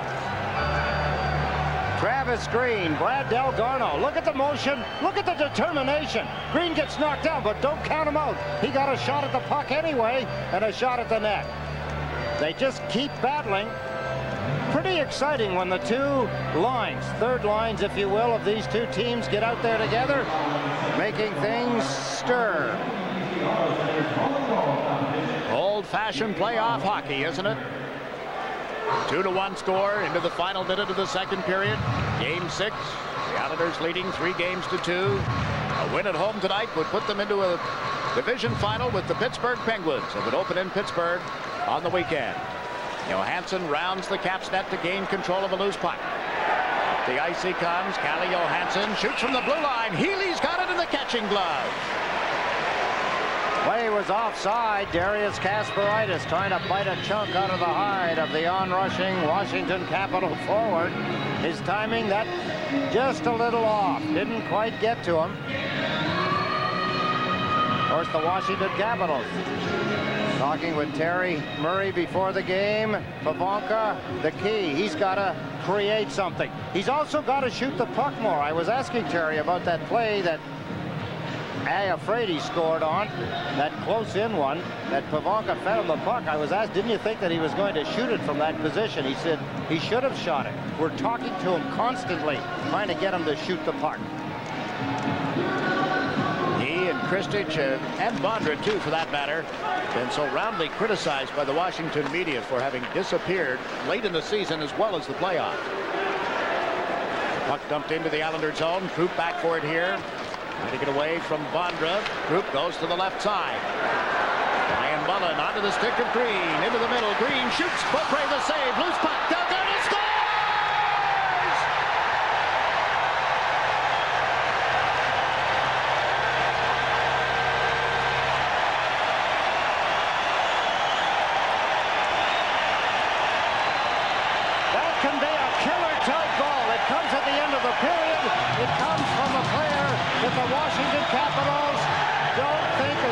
score a goal. Brad Delgado, after that beautiful stop by Boat, played the rebound, turning and just firing. Get it on the net, Brad Delgado, and he has a 2-goal lead for the Islanders. Look at the stop off Mullen, and then turning and wheeling it, Brad Delgado. Mullen standing on the top of the goal crease. There's the shot, Travis Green, not Mullen, excuse me. There's Mullen on the rebound, down low, and Brad Delgado whips it into the net. That is his first ever Stanley Cup playoff goal at 19:47 of the second period. And the final 5 seconds of the period tick down with the Caps pressuring in the Islanders zone. The puck comes out to Hogue, and there's the horn.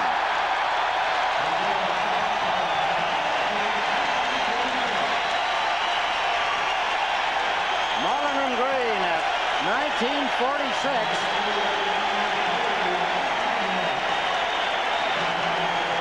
First time in this series that the Islanders have had a 2-goal lead. They happily head down the runway to the dressing room. A shorthanded goal by Benoit Hogue, and then a reeling, turning, slapping shot by Brad Delgado, and the Islanders do a lot of damage.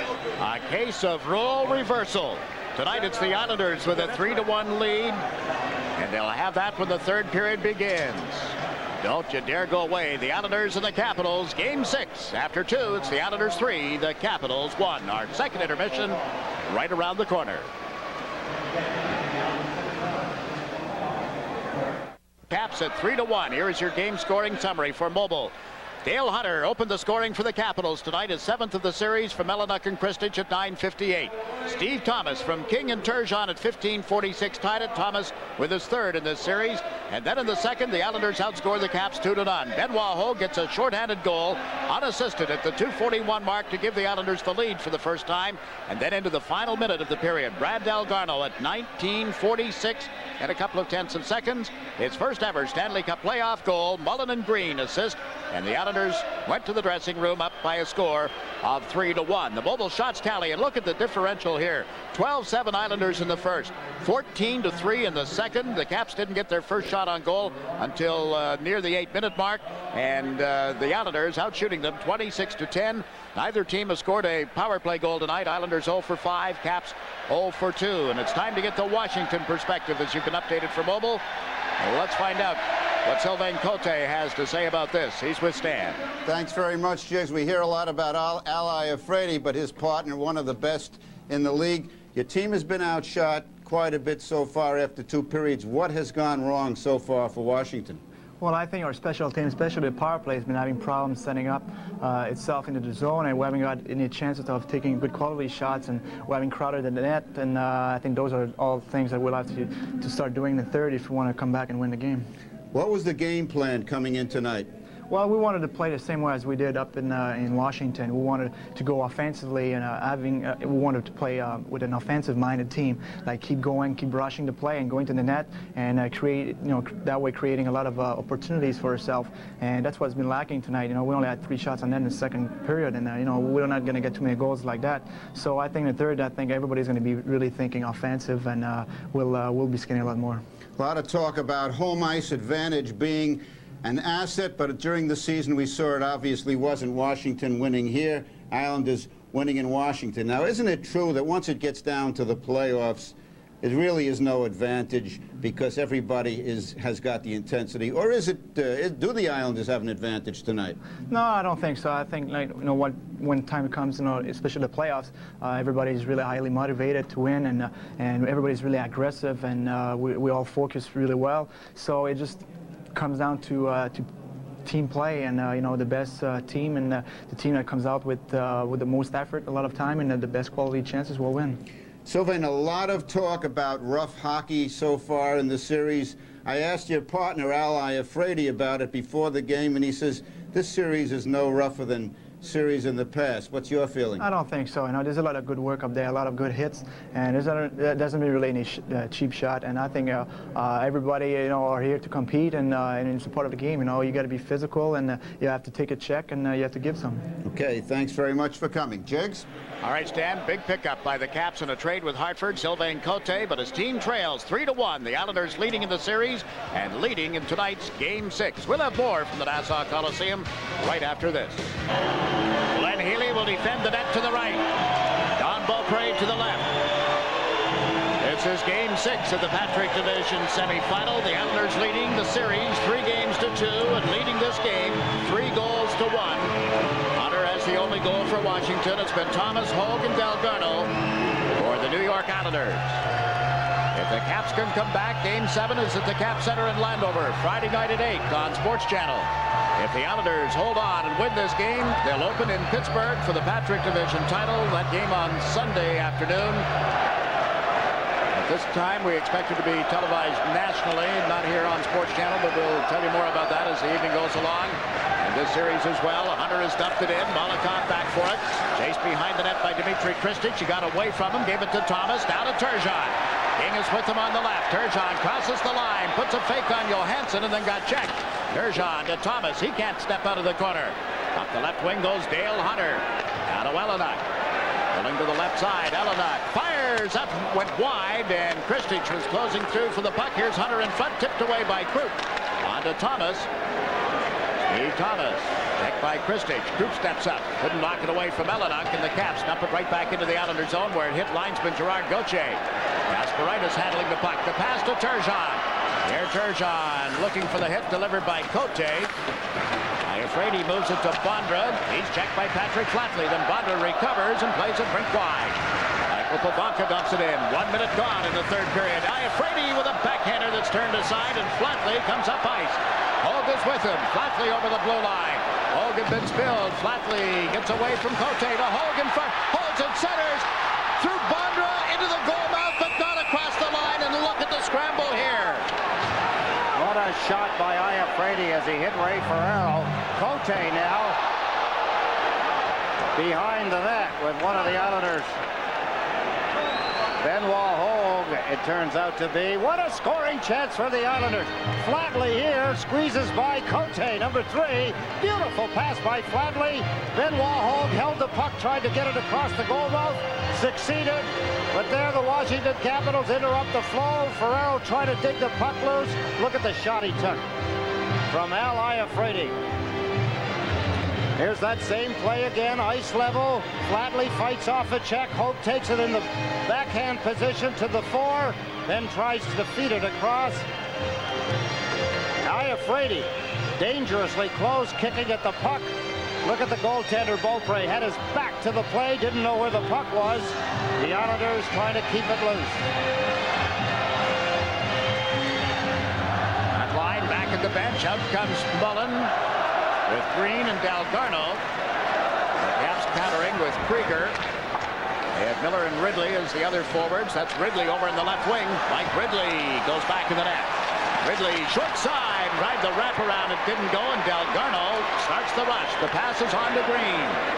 He and Mullen crisscross at the line. Green played it through Cote, who reached back and dumps it out towards center. Molotov, who's just come out on a change, fires. Beaupre gloved it. Now Iafrate in the exchange here. Down to Cote. Cote carries it towards center ice and shoots it in off Molotov. Healy goes back in the net to handle it. And Healy up high and hits Krieger. Spins to Green. Off the boards. Not out. Cote gave it away to Mullen. And he just taps it down into the Washington end. A little over 2 minutes has ticked off at the start of this third period. The Islanders leading 3-1. Krieger into the Islanders zone. Molotov steps in front of him and clears the puck out. Down the ice. It'll be an icing call as Hatcher puts a stick on it. I want to take a moment to remind fans about the Islanders' cruise to Bermuda. SportsChannel and the Islanders on the USS Meridian. That sounded like we were going on a battleship, and we may. We'll have some fun. Anyway, come on along. Give the folks at Hartford Holidays a call tomorrow. There are a limited number of cabins still available. 1-800-828-4813 is the number. We can guarantee you a good time with Benoit Hogue, Derek King, and Glenn Glenn Healy from the 1992-93 Islanders, Ed Westfall, Dennis Potvin, the captain, and Jerry Hart from the alumni. I'll be along to supervise. We sail on August 1st. 1-800-828-4813, Hartford Holidays of Great Neck. Some bargains for you, special discounts for Islander fans. Do we have a curfew this year? None. Bergeron is over the Washington line, holds the puck, shoots, hit the post, then right back into Beaupré. Beautiful shot by Pierre Turgeon. How many ways can you describe the excellence of this hockey player? He used defensemen and even his own players to set up the screen. There it turns, fires it to the left of Beaupré. He moved, but too late. The puck hit the post, then it hit him and died under his left pad. The Islanders coming that close to gaining a 3-goal lead early in the third period. Clunk off the goalpost. And about 1,200 shy of the capacity crowd here at the Nassau Coliseum tonight. 15,019 on hand. Odd number, isn't it? 15,019. Somebody couldn't get a date. Hunter waving at the pocket center, went through his skates thanks to Ellenuk's pass, and it's tapped down the ice by Turgeon. Hatcher steps over center ice into the Islander zone, around Kasparaitis, shoots Healy, the glove save, and rolled off the top of the net. Huey Krupp fires it down the board, slowly on into the Washington zone. Johansson is there to clear it out to Hunter. Out of Kristich into the Islander zone, shoots around Kasparaitis, and a magnificent glove save by Glenn Healy. Back-to-back saves. The Islanders letting the Washington Capitals get deeper into their end of the ice. Healy and Kasparaitis with a conversation. Some support from Kasparaitis, I should hope so. Here's the last shot. A blistering drive. That was by Healy. Got his glove on it just in time. And Hatcher, moments earlier, with this beautiful move at the blue line, stepped around Kasparaitis, and then he unleashed a hard wrist shot up on top of the net, off a trampoline-like top of the net. Huey Krupp rescues the puck behind the net. Two good scoring chances for the Washington Capitals early in the third period, and the Islanders hanging on now to a 3-1 lead. Keep in mind, the Caps had only 3 shots on goal through the entire second period. They've had 3 in the first 3 minutes and 5 seconds to open up this third period. Are they trying to set a trap, lull the Islanders to sleep? Carpenter trying to come out of the corner, got checked by Molotov, and Ray Ferraro gives the puck to the defenseman. Up to Flatley. To Molotov on the left side. Cote slowed him up enough, and Beaupré got bumped as he went out to play it. Ivanka with the feed here to Bondra. Just did get it outside the zone, and Molotov shoots it back in. Flatley regains the blue line, and the play is onside. Flatley off the left wing to Ferraro, and the pass is behind him. Up come the Caps, 3-on-2. Bondra to Pavanka. Pilon stepped up. Rich Pilon into the Washington zone. To Ray Ferraro. It's offside at the blue line. 3-1. Islanders over the Caps. Underway, the puck rolling down into the Islander zone. Bakota over on right wing, clears it through center, on into the Washington end. Not enough for icing. Hatcher back to play it. Loisel pinching to the left wing board, stumped it to the corner, and here's Kevin Hatcher. Plays it out towards center ice. Tom Curvers comes back to the Islanders. Played it away from May. Johansson on the Washington defense, coupled up here, is given it to Hatcher, then back to Johansson. Off the boards, get out of the zone. Steps over center ice. Taken to the boards by Tom Curvers. Bob Loisel couldn't get it out of there. Now Ridley goes to the corner. Bakota spun him around. Elon is taken into the boards by May. Loose puck in the corner. It's Mick Bakota for the Islanders, getting it to the line. Loisel and Fitzgerald move up. Bakota comes out on the ice almost every time May is out. Ridley to May. May's shot is deflected and on into the seats. 20 goals. The one that tied it was strange, bouncing around in front of the net off the back of a player and in. And then the game in Vancouver that Solani won in overtime. Cross-ice pass off Hunter's skate in the net by McLean. Shot there, turned aside by Healy. Iafrate hit the outside of the net. Hunter chasing it. Loisel back trying to clear it out for the Islanders, but Ellenuk held it in. Kasparaitis around to Thomas. Played it away from Iafrate. Ellenuk covering the line. It's knocked away. Loisel to Turgeon. Bouncing puck. Turgeon with it here. Checked from behind, but he still got it into the zone, only to have the Caps clear it right back up. Baskey cross ice to Turgeon. Thomas was taken down at the Washington line. The Caps are able to move the puck out off Helena. Vladimir Malakov to Derek King at center ice. Huntley dumps it into the zone. Johansson went back. Calle Johansson. Sylvain Cote. Long shot into the Islander zone. 5.5 minutes gone at the start of this third period. The Caps controlling the puck again at center. Hatcher with it. Back to Johansson. Went to the left side. Bobby Carpenter floats it in wide of the net. And as Vaski plays it behind the goal for Vladimir Malakov. The right side for Flatley. On to Ferraro. Held in at the line, however, and the Caps unable to pick it up again. Derek King has cleared it off the boards, and Hatcher drops back. Kevin Hatcher rushing into the Islander zone. Curvers and Flatley collide, and here's Hatcher from back of the net to Bondra. Sharp angle shot is denied by Healy. Ferraro couldn't pick it up. Bondra does. The shot didn't get through Malakov, and they don't get it out of the zone. Johansson with a drive, blocked by Flatley. Held by Johansson, in off the blue line. Centers, stretching, saved by Healy, and the Islanders tied out. Curvers leads the attack. Holt coming with him. The puck knocked away by Hatcher as Curvers got to the Washington line. Flatley. Curvers Jigs had his head down. He didn't see that he had a 3-on-1 break. Just couldn't make it work, and Flatley, after blocking that shot, is getting his breath again at the Islander bench. Healy. The Islanders back in their own zone here. The puck on the stick of Cote. Closes in off the point. Rolled it through in front. There's Iafrate out of the corner. Centers one. It comes back toward the left side. Held by Cote. Long shot. Healy the save. Kasparaitis can't clear it out. Now it's Rich Pilon. Checked by Ridley. And Kasparaitis gives it away. Miller's shot is deflected wide. Rich Pilon takes it to the end boards. Banks it up ahead, but not out. Cote centers. That's knocked down. Recovered by Krieger. Turns it toward the net, but wide. Delgado goes to the right wing, but Iafrate is there. The Caps pinching in. One man back. The four others deep in the Islander zone. Here's Ridley from back of the net. Healy's lost his goal stick. Ridley pushed out by Kasparaitis. Maintains control of the puck. Pilon just gave his stick to the goaltender. Miller with a shot. Stopped by Healy, and it went right through Ridley on the rebound. Cote slaps it into the corner. What pressure by the Caps. Krieger checked by Pilon. Delgado slams it up off the glass and into the seats. How do you do? Stanley Cup 1993. Down the troops. He's not yelling at them here. He's got to keep the determination. What he was trying to tell them a moment ago with his hands, he said the forwards are getting too far ahead. The defensemen are too far back. Healy lost his stick.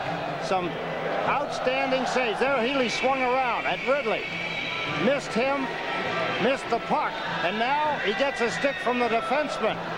Doesn't care whether it's right or left. Look at the kicking save by Healy. He had 3 saves such as that in this last sequence. Al Arbour called a timeout to get things settled down. And during the timeout, Steve Thomas went to the Islander dressing room with equipment manager John Doolan. A shot from the point by Hatcher got through. Vaski pushing at Alanuk as he drove to the net looking for any chance of a rebound. Part of that settling down that Al Arbour was trying to get through to his team was you can't allow the Washington Capitol defensemen the ice that they've been getting. Just a note on what the Islanders have done when leading 3 games to 2. What their record is in Game 6 series that has been in that position. Hunter centers one across the front of the net. The Islanders in pursuit of it. King tumbled to the deck, and the puck goes back to the goal for Hunter. Hunter centered off Fitzgerald, off Turgeon as well, and now Yui Coop is checked by Hunter. Kristich can't get out of the corner. Hunter feeds it back. Here's Hatcher with a drive. Glove save. And jostling at the side of the net. Hunter and Coop. You can hear the pop into the glove as Kevin Hatcher tried to find a spot in the top right-hand corner of the net, but Glenn Healy jammed the catching bit out and got it. Hunter trying to gain some ground at the corner of the net. Yui Coop keeping him off. Here's the shot by Hatcher. Listen for the pop. Not too much crowd noise for that one.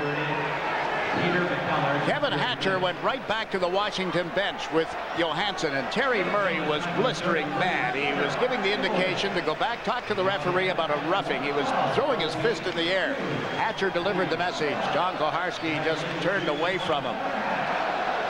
Pretty hard to get a penalty here. It would have to be a scoring opportunity taken away directly in front of the net. And with this play stoppage, Derek King has gone to the Islander dressing room. He fell down here in front of us on the near side, Judge. His skates are bad as well. What happens is you get running around in your own end of the ice, and it's not always the net you make contact with your skates, particularly Derek King, more a defenseman. What happens is you hit other players' skates. In all of that closeness, you take a stride, your leg stretches out, your blade hits on blade, and it strips the edge off. You don't know it's stripped until you go to make a turn in a situation that the Islanders are in now. Desperate turn, feet give out from underneath you. The Caps now enter out shooting the Islanders 11-1. What a reversal of roles. Generally, we see the Islanders doing this in the third period to the Washington Capitals. The Caps desperate, down by 2, and here's Turgeon into the Washington zone. Lost the handle on it momentarily, then dumped it to the corner. And Johansson goes back. Turgeon is playing with Loisel and Fitzgerald. Johansson out to Dale Hunter. Bounced away from him. Fitzgerald couldn't pick it up. Helenuck with the pass here to Kristich on right wing. Kristich with a shot that's turned aside by Malakoff's stick. Loisel lifts it up in the air and down the ice. Icing against the Islanders. Hatcher to touch up. New York Islanders hockey is being brought to you by Mobil Super Unleaded Plus, the detergent gasoline. At Montreal, Paul DiPietro has his hat trick. His third goal of the game gives the Canadiens a 5-2 lead in the third period. And it would appear at this moment, barring a major comeback by Quebec, that it will be Buffalo and Montreal to decide the Adams division. Between the first and second period, Gary Bettman, the commissioner of the National Hockey League, here at the hockey game, came by, wanted to say hello to a bunch of us, and talked about being in Boston this morning. With spade in hand, turned the soil for the official opening of construction for the Boston Garden. The same place that construction's been underway for the last 3 years? Yes. That's just a parking lot that we've been watching going up, Jakes. This is what's up on the main floor. Yeah. Yeah, it's finally going to happen. October of 1995, they expect to have the new building available. How about his former league, the NBA, announcing that their expansion will be to Toronto. You just saw, or at least to Canada, excuse me. Sorry, Vancouver. Just saw Healy make a stop off a shot from the point, and the Islanders have dumped the puck in. Iafrate back on it. Iafrate trying to get up the right wing. Works it off the boards. Hogue held it in. The Flatley is open on the right side. Ferraro comes in late. Holds it. Walks in. Can't get it around Beaupre. Iafrate and Ferraro. It's David and Goliath. The little guy. Ferraro went right back at the big, strong defenseman, didn't he? He froze. Beaupre, Jigs. The reason you can freeze a goaltender when you've got 8 goals already in the playoffs. 4 in the last hockey game. Beautiful play here. The Islanders finally spring their way out of the trap, out of the grasp. There's the pass by Flatley into the skates of Ray Ferraro, fighting off a check. Look at the desperate move by the goaltender. There's Iafrate as he swings back. Ray Ferraro not taking any guff. Right back at him. Islanders can't play the third period in their own end of the ice and expect to be successful. Away from Delgado, and Krieger went to center ice but couldn't get it to Miller. Back on it is Travis Green. It went off Ridley. Keelan lost it in front, and Healy jabbed it loose. Miller deep in the Islander zone. Ridley at the side of the net. That's Krieger tangled up here with Curvers. Mike Ridley forced back. Battle along the boards. Iafrate held it in. Healy picks it up back in the net, then plays it to the left wing boards. And Mullen frees it up. Travis Green with Delgado on the right. Iafrate gets back. So does Cote. Green shoots. He scores!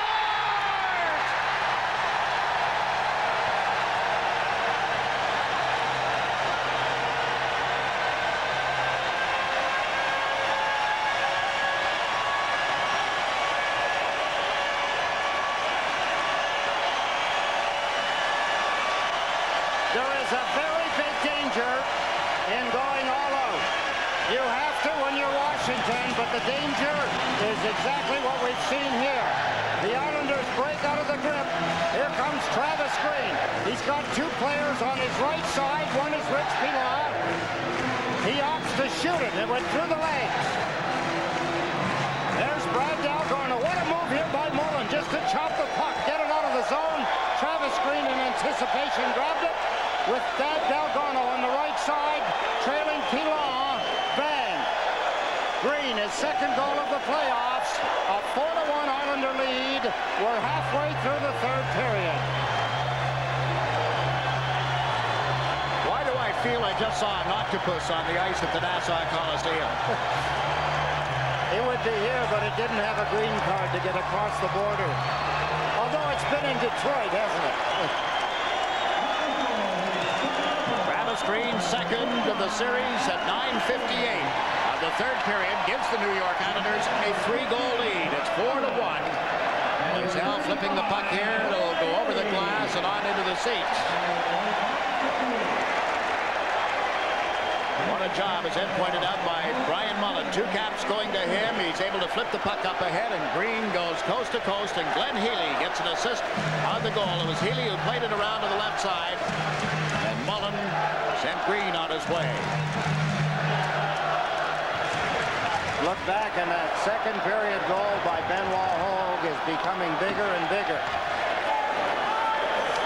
Now Troop steps around Alan May, gives the puck to Fitzgerald. It went off him. He gets it again at center ice, feeds Loisel on the left side. Loisel's shot sails high, off the glass, back to Vakota. Into Fitzgerald. He got checked on the far boards, reached for it and couldn't get a stick on it. Caps Anderson got it out of there and down into the Islander zone. Then Healy plays it to the right side for Krupp. Walchuk bumping him. Krupp freed it up. He went right to Tom Fitzgerald, and he dumps it out. Cavallini going back. Cavallini and Hatcher together on defense for the Caps. Kevin Hatcher checked by Vakota. Cavallini jumps up, gets into the Islander zone. Right side to Hunter. Kasparaitis steps in front of him. It's loose on the doorstep. Healy down, the net off, and the puck comes out of the corner, but the play already called. What a job by Glenn Healy. He deliberately puts his feet back in against the net. That gives him leverage. He knows he's not going to be able to stand on his skates and keep the force of 3 or 4 bodies bearing down on him. There's Hunter as he tries to control it. Kasparaitis in front. There, back again. Watch Healy there. Put his feet up against the back of the net. Push out. Keep the puck out of there. The net comes off. That's another ploy that he needs. He uses. There's the jam around the net. Derek King, what a job to get back there and move the puck away from the front of the net. King and Healy knocking in front of the Islander goal that still hasn't been put back in position. And all of that, you saw Kasparaitis. Gave the hip check to Hunter. They both went to the deck. It wasn't the full hip check, but Hunter and Kasparaitis. Well, the news is that Glenn Healy, his second playoff assist as an Islander, ties Bill Smith, an Islanders goaltending record. Billy Smith did it in 132 games, Healy in 10. Guess who's teaching Healy how to move the puck around the boards? William Smith. Well, the crowd started to sing. It may be a little early. A little early, yes. The premature demise of these Washington Capitals. Afraid he moves the puck around to Hunter. We have 8.5 minutes to play in the third period. Turgeon steals the puck, walks in. Oh, what do you do? 5-1.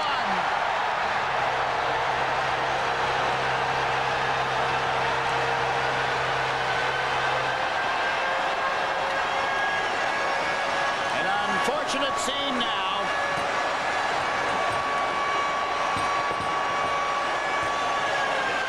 Hunter has blown it, Jigs. He's lost it. That's the demise, not premature now when the leader of this team emotionally and physically loses it. Boy, they're battling down there in one corner. That Benoit Hogue. Pierre Turgeon is being attended to. I hate to see it. You talk about sportsmanship, and it's very easy to blow your cool, but when the Islanders took the 5-1 lead, the Caps' response was this. Dona Turgeon is still being attended to. It was Dale Hunter that gave the puck away. Turgeon grabbed it, went in and scored. And as Turgeon turned with his arms in the air, signaling his happiness, his elation for giving the Islanders a 3-goal lead, he was mugged by Dale Hunter. Benoit Hall, his right arm, something bothering him. He's got tape on his right hand. He was in a fight. Cavallini is on his way to the dressing room. I'm sure that Benoit Hall will be gone from the hockey game. Man. Fans are raining garbage down. Hate to see that. Can't do anything about it. Here's the goal. What a beauty. Now watch Hunter as he follows. He follows Pierre Turgeon, and then he just golfs him. And here everything breaks down. Hogue is on his way to the Islander dressing room, protecting his right hand. He's had a reported broken finger on it. Boy, they're battling down there in one corner. That Benoit Hall. Pierre Turgeon is being attended to.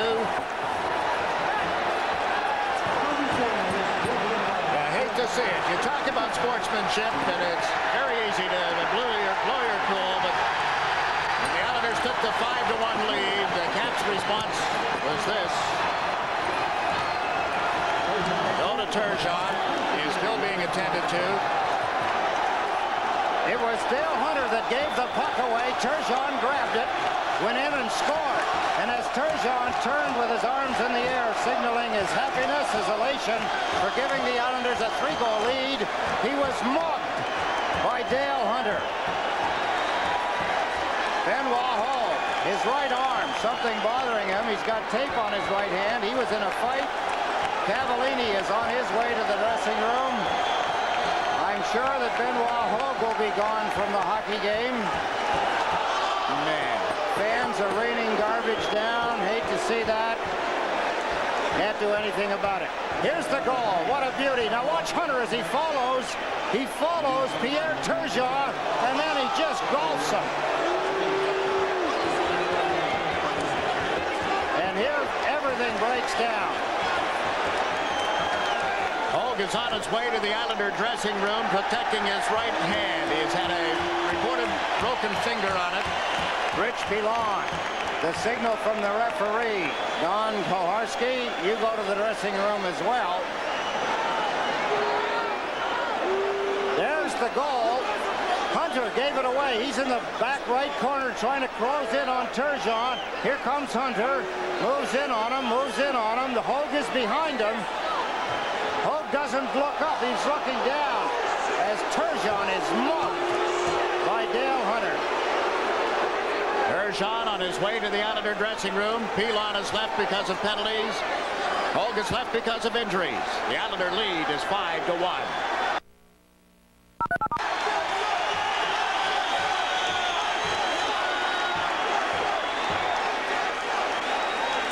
The most important thing is for the Islanders, they get a 4-1 lead, when Hunter gave the puck away here to Turgeon. He beats Don Beaupre, but unfortunately, watch the right arm as he's mugged.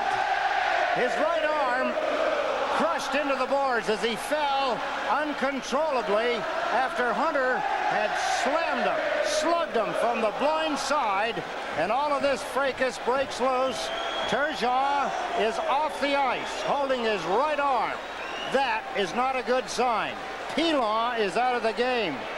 So is Benoit Hogue out of the game. Cavallini has gone to the dressing room for the Washington Capitals. Debris all over the ice in the Washington zone, being scraped up. It'll be a while because over and above sticks and gloves, we've got some coffee cups, it appears. Here's the announcement.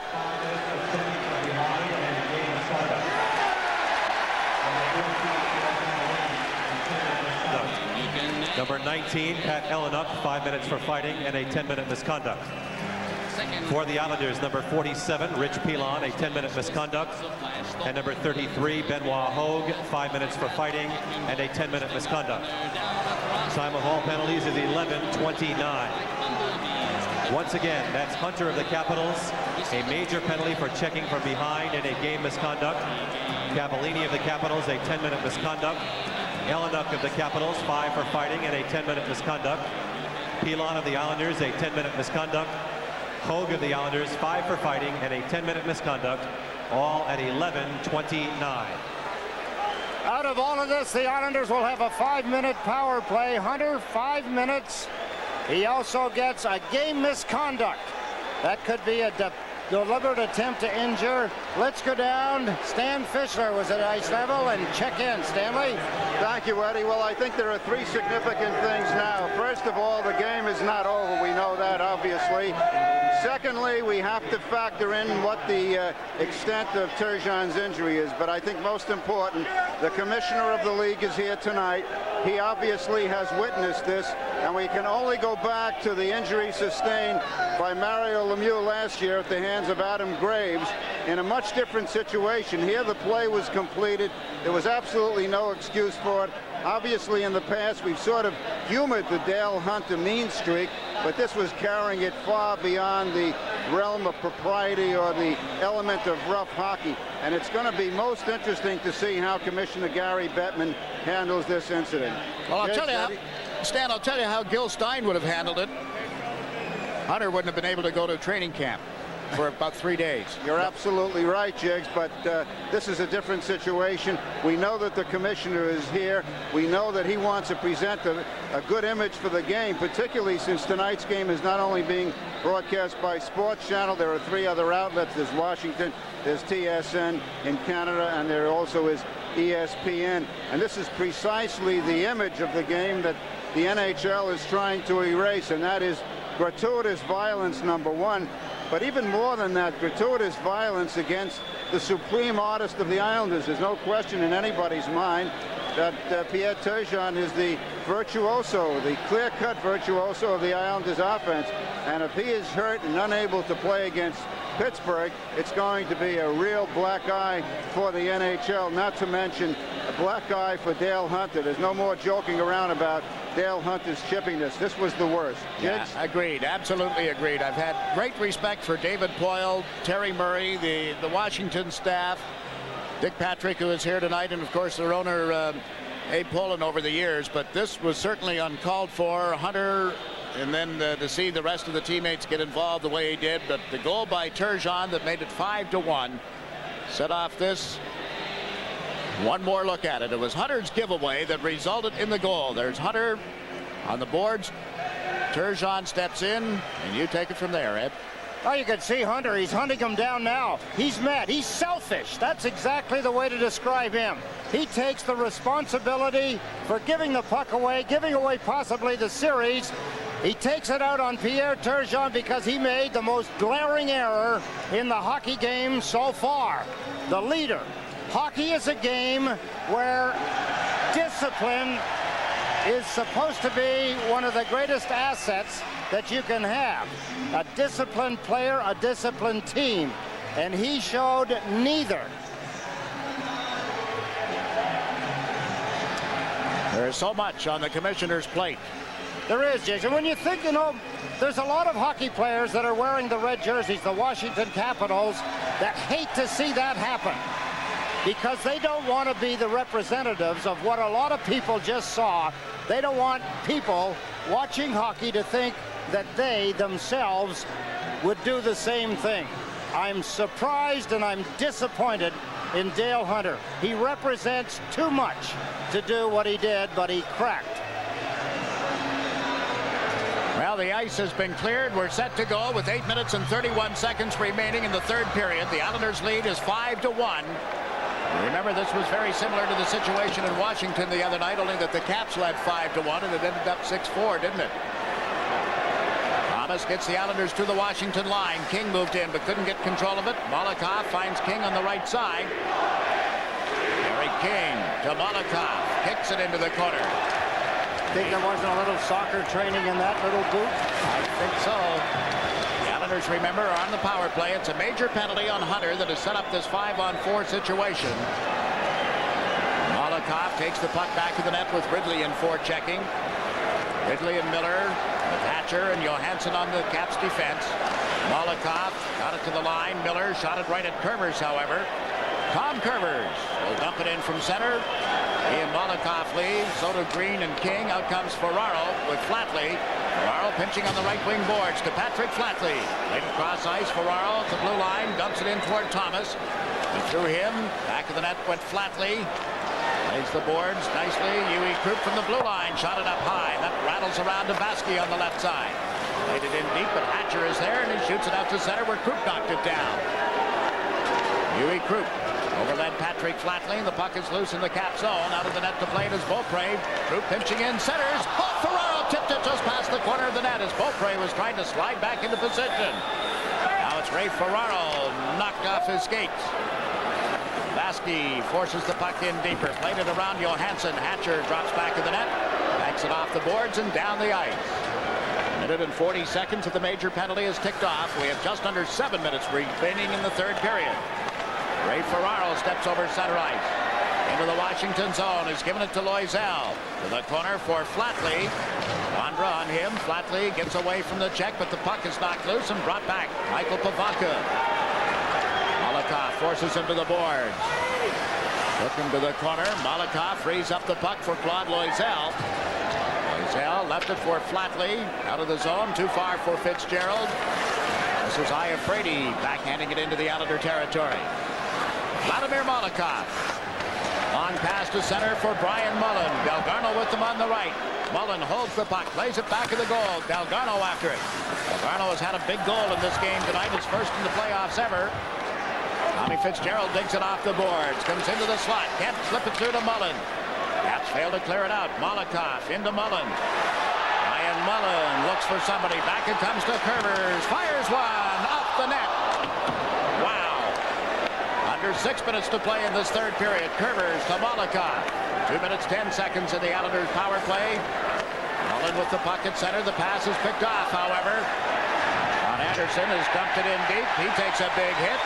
Crowd reacting to that. Kervers to Mullen. Ryan Mullen steps over center ice. Now Kervers to Green. Travis Green to Steve Thomas. Thomas at the side of the net. Beaupre the save, and Green handles it back of the net. Around to Thomas. Makes a nice turn on Anderson, but can't slip out into the high slot area. Krupp to Thomas. Thomas shoots. That didn't get through Anderson. Thomas sets up Krupp at the right point. In around the boards for Green. Anderson on him. Green trying to slip the check. Gave the puck to King. Back to Green. Travis Green unable to center it. Here's Hatcher. Thomas moves in to take control. Centered. King got knocked down heavily as well. He's slow to get to his skates.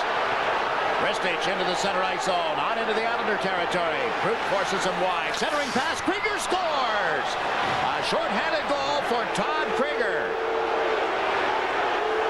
One would have gotten a feeling watching the Islanders on the power play that they were trying to kill the clock off, not increase their lead. They had a 5-1 lead. They had a 5-minute power play coming to them because of Dale Hunter.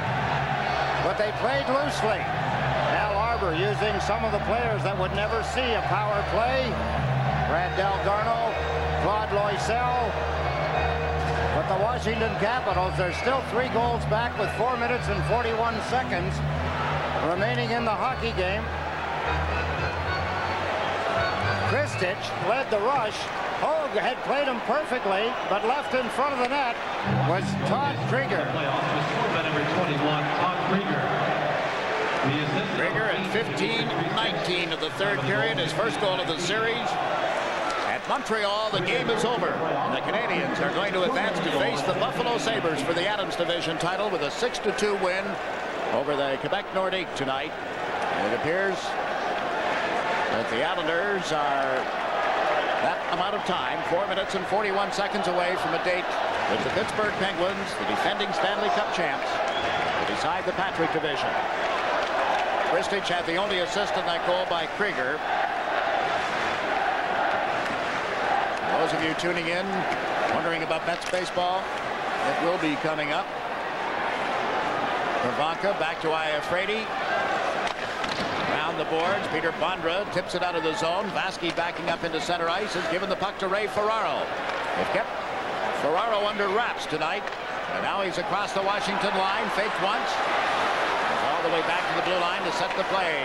Gave it to Molotov. His shot drifted wide. Vasky in after it. Dennis Vasky went to play it, but a holding penalty is signaled by referee Koharski.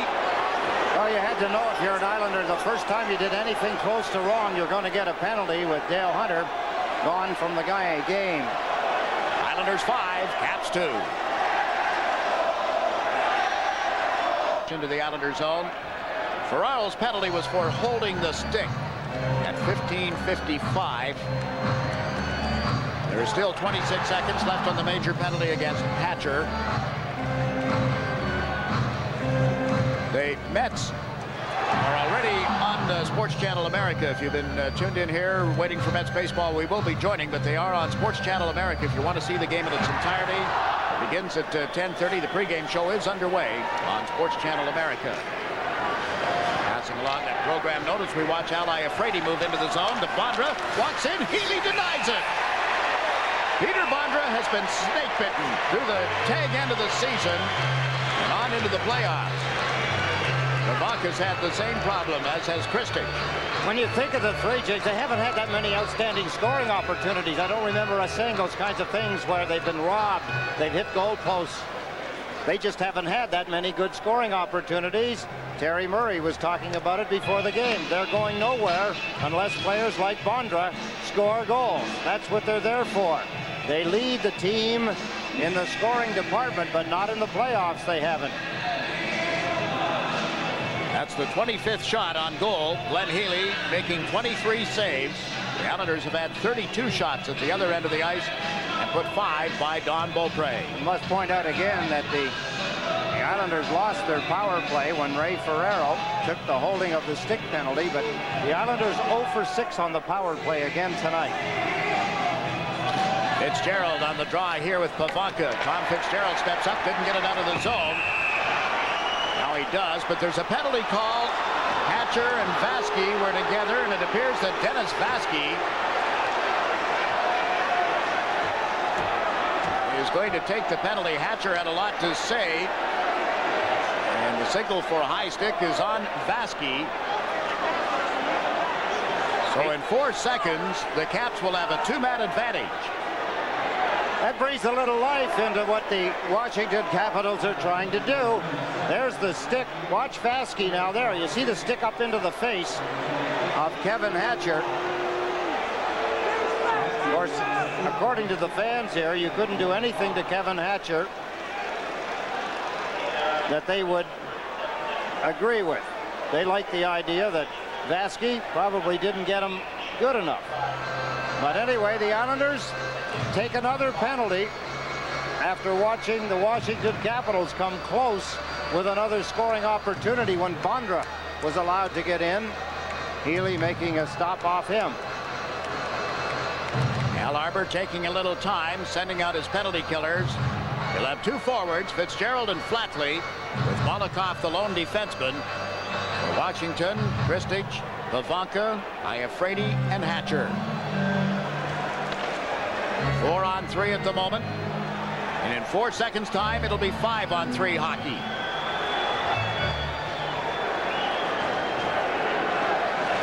Jones has been serving the major penalty, is ready to step on the ice as Pivonka lines up with Fitzgerald. Fitzgerald won the draw. Molotov lost it to Al Iafrate, jabs at it and scores! Al Iafrate at 16:30 of this third period has cut it to 5-3. I was talking about the reversal of roles, watching the Islanders go into the third period with a 2-goal lead. The Washington Capitals, from the face-off, the Islanders appeared to have won it, but then Vladimir Molotov couldn't fight off a check by Al Iafrate. Glenn Healy couldn't poke check him, and the puck bounced into the net. It's now 5-3. A power play goal for the Washington Capitals. Iafrate 6th in the series. Looked pretty easy. Al Iafrate is strong. He's quick. That time, got to the puck, just jammed at it. Two sticks coming together. Al Iafrate and Glenn Healy. Healy couldn't stop it. Most goals a defenseman had ever scored in a playoff series against the Islanders. Ray Bourque had 5. And now Al Iafrate has topped that. And the Caps are still on a power play. Iafrate is still on the ice. The Islanders shoot it in right to Beaupre. Pavanka will pick it up. 1 minute and 40 seconds left in Vasquez's penalty. Iafrate trying to come out in the rush. He's met by Delgarno, and Hatcher picks it up. Miller, who won the faceoff, gets the only assist on that power play goal by Iafrate, and he's into the Islander zone again, shooting it wide. Huey Krupp backhands it toward the line. Here's Iafrate, checked by Delgarno, and down the ice it goes. Under 3 minutes to play. We'll keep an eye on Beaupre. The Caps may gamble and try and get a two-man advantage here as they move up ice. Hatcher to the left side. Iafrate shoots it in. Kasparaitis goes after it.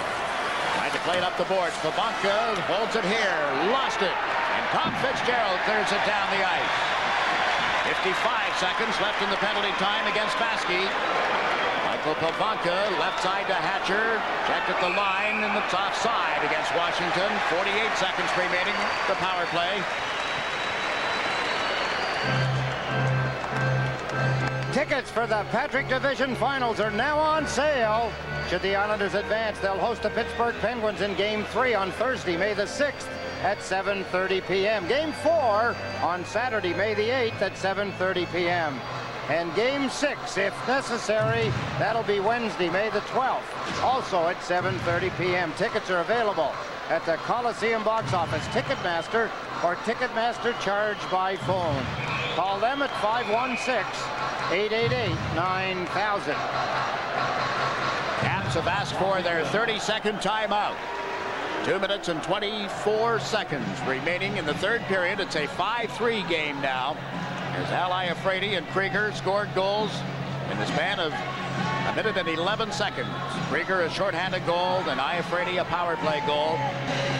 The Islanders are 2 minutes and 24 seconds away from advancing to the Stanley Cup round number 2, or the division final, if you will, opening in Pittsburgh on Sunday afternoon. That will be televised in the Eastern region by ABC. We'll be with you on Tuesday night for Game 2. Game 3 back here at the Nassau Coliseum 8 days from now. Krupp has dumped the puck down the ice. They have pulled the goaltender, getting the extra man out. The Islanders shorthanded with, as you see, 38 seconds left in the penalty. Pavanka with a feed to Hatcher. Can't get it back as Delgarno stepped in front of him. Here's Iafrate handling the puck. Through Kristich. On to Ridley. Now to Iafrate. Through center ice. Mullen slowed him up. Iafrate tumbled to the deck. Molotov to Mullen. Got it to center ice and no further. This is Ridley. Mike Ridley into the Islanders zone. Played the left wing boards. Picks it up himself. Centers. Couldn't get it through. Healy dives to cover it as it came off Mullen. Something the Islanders can't afford to do is get careless in their own end of the ice now. Washington Capitals line up along the Islander blue line, and they get it across.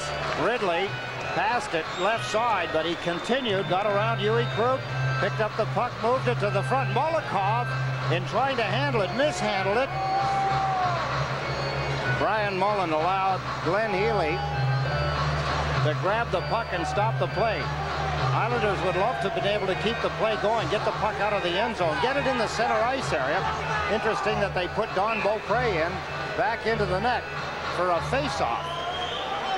Trailing by 2 with 1 minute and 43 seconds. I'm surprised. And if he's going to be in that position, it's a long way to the bench. Why wouldn't he stand out at the blue line? Cuts down a big angle. Team gets the puck, he can step off the ice. He stays right where he was as Ridley pulled the puck back. Iafrate from the point, that rattled around. And the penalty, well, the clock isn't even running. Now it has started. The final 4 seconds of that penalty to Vasquez was a lot longer than that. Molotov to Tommy Fitzgerald. Up it goes to Krupp. Beaupre still on the ice, remember. Roop bounces it wide of the net. We have 1:22 left in this third period. 5-3 Islanders leading the Capitals, leading the series. Remember, 3 games to 2. They win here and they go to the division final against Pittsburgh. Healy Krupp gets checked, but there's Loisel around the boards. Rattles side out in front. Patrick Flatley battling for it. Flatley ties it up. 19 minutes is gone in this third period. Fitzgerald puts it in from the blue line. Out comes Hatcher. Out comes Beaupre as well. They get the extra man on here, but don't get through center ice in the first effort. Now they are into the Islanders zone. Miller to Iafrate. Shoots. Healy may have gotten a chunk of it. It comes off the boards out to center. Quickly, Bondrovitz back. Crowd standing and the cheers go up. It's Kasparaitis chases a loose puck. It's called back.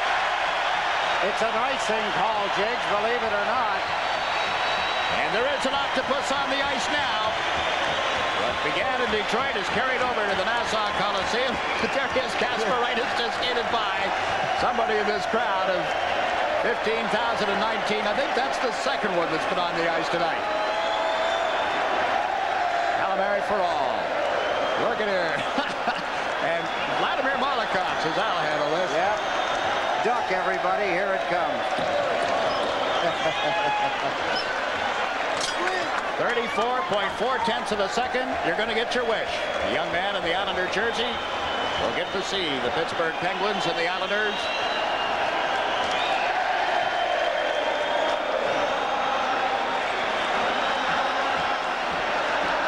Only 7 Islanders on this team that we watched this season and in this playoff series have never been on a team that has won a series. Only 7 have ever had the experience prior to tonight. Ferraro, Flatley, Healy, Kurvers, Loisel, Mullen, and Thomas. And tonight, the Islanders are going to take the next step in the new ice age. 30 seconds. Hatcher up ice. Beaupre starts under the Caps net. Evan Hatcher trying to get away from Green. Backhands it in. Molotov knocked it down. Vasky puts it on the boards. Hatcher rolls it back to the net with 19 seconds left. It's played up toward the blue line. Can't hold it in. Mullen gets it into the Washington zone. Ridley back. The crowd counts down the final 10 seconds. Donna Walchuk flips it into the Islanders zone. Healy grabs it. Locks. Allowed to continue to run as he played it to the corner, and it's all over. The Islanders win it in 6. Look at the celebration.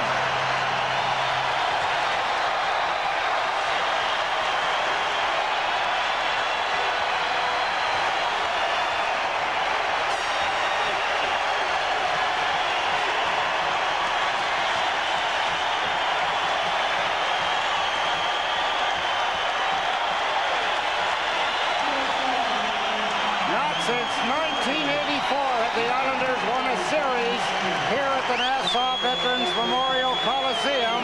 That year they beat the Montreal Canadiens. And this Islander team that a lot of people thought would not make the playoffs are advancing to the divisional finals. Steve Thomas got the game tied tonight.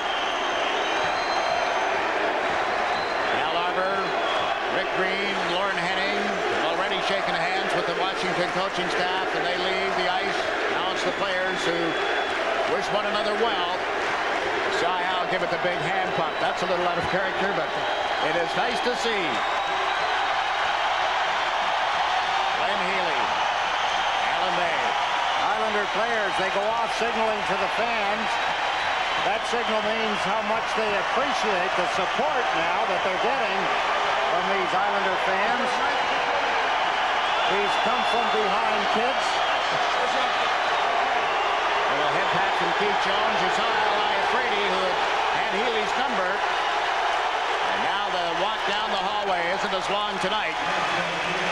It's a very satisfying walk when you've completed a very tough series. Behind these players as they walk off, Glenn Healy receiving some applause. Steve Thomas, some of the stars of the game. First time since 1987 that the New York Islanders have gone to the division final. Glenn Healy gave up a shorthanded goal and then a power play goal late in the game to keep it close. Hunter opened the scoring tonight. It ends up 5-3 and a 4-2 margin in games. If it looks like the Islanders are walking quickly down the runway to get to the dressing room, they are. What they want to do is that they've shared some of this victory, this series win in 6 games with the fans. They've shaken hands. Now they want to get to the dressing room and let their hair down and enjoy it with each other.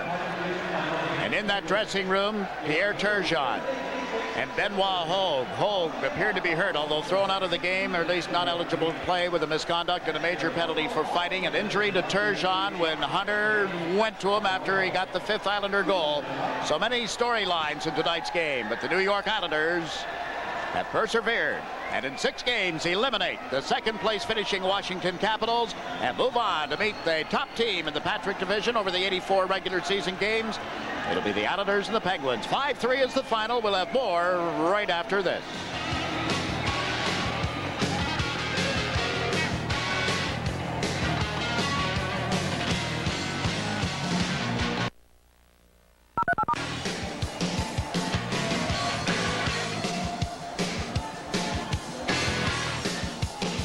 The New York Islanders 5, the Washington Capitals 3 in Game 6, and the Islanders have won the series 4-2, and they'll now face the Pittsburgh Penguins. Here is the game summary. There's so many other stories involved, but Hunter got the opening goal and wasn't around for the finish of the game tonight. His 7th goal of the series from Melinuck and Kristich at 9:58. Steve Thomas tied it at 15:46. A pass from King, Turgeon as well, and it's 1-1 with Thomas's 3rd goal of the series. In the 2nd period, the Islanders will score twice. Benoit Hogue's goal is shorthanded, unassisted at 2:41. Brad Delgarno's first ever Stanley Cup playoff goal comes just before the period ended, and the Islanders, with assists from Mullen and Green on that goal, have themselves a 3-1 lead after 2 periods. What turns out to be the game-winning goal, Travis Green, his 2nd from Mullen and Healy at 9:58 of the 3rd period. Turgeon unassisted at the 11:29 mark. His 4th goal is what set off the big melee, and Hunter tossed from the game. There were a lot of other penalties as well, but a nasty scene and an injury to Turgeon in that play. Krieger will get a shorthanded goal at 15:19. Kristich assisting, and then Ally Afraidy on a power play goal from Miller at 16:30, and the Caps were getting back into it, but no further than that as the Islanders hold on for a 5-3 win. Shots on goal, 12-7 Islanders in the first, 14-3 in the 2nd period. The Caps dominating in that department in the 3rd, 16-7. They're outshot 33-26. One of the big stories tonight and in this series, the play of Steve Thomas, and he is with Stan Fischler. Well, thanks, Jig. Steve is here for a lot of reasons. First of all, he got the big goal that put the Islanders back in the hockey game. But over the season, we've seen him flower as a leader on this hockey team, a man who's not afraid to stand up and speak his mind. And I want you to speak your mind about this hockey game and this team and the win, first of all. Well, the win, well, like, you know, what can you say? We won the series. We beat a heck of a hockey team in Washington, and we're happy to be where we are right now. But we have to sit back and reflect on what we did well and think about the next series. We're coming up against a better hockey team. Now, you played a team that finished ahead of you, a team that had a lot of good hockey players, some of the best defensive scoring in the league. How did you manage to win? What was the decisive factors that enabled the Islanders to win? Well, I think this game was a very pivotal game for us. I mean, it won us a series, but we at the same time came out and played a strong, focused 60 minutes of hockey. I think in the past games we found that we were you know, playing the last 10, 12 minutes of the game and making comebacks and going into overtime, which was unbelievable. Showed a lot of character by our hockey players. But I think tonight's game we played for 60 minutes, and penalty killers played well, power play was good, and even strength. Everything was together tonight. Now, one of the concerns of Islander fans in the first period was that the team came out like shot out of a cannon, but you had nothing to show for it. Washington scored the goal. It was a bad break. Huey Krupp, his skates went out from under him. They got a 3-on-1. They get the goal, and they're a good defensive team. And I thought that might have deflated the club, but this team has a lot of 2nd and 3rd wins, doesn't it? Yeah, absolutely. That's what I mean. We've got a lot of character on our team. We've only got like 4 or 5 guys that have ever been in the playoffs, and the guys stepped up and showed a lot of character and a lot of guts, and that's what it takes for us to win. Steve, the good news, bad news situation. The good news, the Islanders winning the game, winning the series. The bad news, and the very unfortunate episode, Dale Hunter, way after the goal was scored, ramming Pierre Turgeon from behind, and we don't know the extent of the injury. Your comments on the play? Well, I don't know what's going on with Pierre right now. I think he hurt his shoulder, but very poor sportsmanship on Dale Hunter's part. I know he's a competitor and everything, but that was a cheap shot. And to think that he'd do something like that on a national television hockey game where we're trying to get some notoriety throughout the southern part of the states and throughout the hockey world, and that's just uncalled for, and it's way out of line, I think. One of the aspects of it that made it so distasteful, and here, let's just tell me about the move he makes on the goal. Well, when Pierre gets a chance like that, he doesn't usually miss them. That's just something I don't ever want to see. Do you feel that since Commissioner Gary Bettman is here right now at the game, do you think he might take any action on this, and what do you think would be appropriate? Well, I think it's an obvious attempt to put one of the best players in the league out of the lineup, and the fact that he probably knew that they were going to lose the game, and I think that's a cop-out by him, and not going through 60 minutes to try and get their team back in the game, and it's also a very, you know, I think it's a stab in the back. It's just awful, I think. Now, the Islander Hockey Club has a bit of a rest. You're going to be facing the Pittsburgh Penguins, the two-time world champions. They wrapped up the Devils in 5 games. Your feelings about the prospects of playing Pittsburgh? Well, we played pretty well against them in their building this year. We won 2 games. One game was without Mario. The other one we held them scoreless. I don't know if we won that game or not, but we compete very hard against that team because we're scared all the time, I think, more than anything. And we're going to have to play our best hockey. Everyone's going to have to be playing their best hockey and to be able to compete with them or possibly beat them. Well, the man is the epitome of perseverance and grim determination. He got the goal that put the Islanders back into the hockey game. He's become one of the key leaders of the Islanders. Jiggs? All right, Stan, yeah, we'll just pick up on that word leader. Leadership is so important at a time like this, and the unknowns now with the injury to Turgeon, and we saw Benoit Hogue. The hand seemed to be bothering him when he left as well.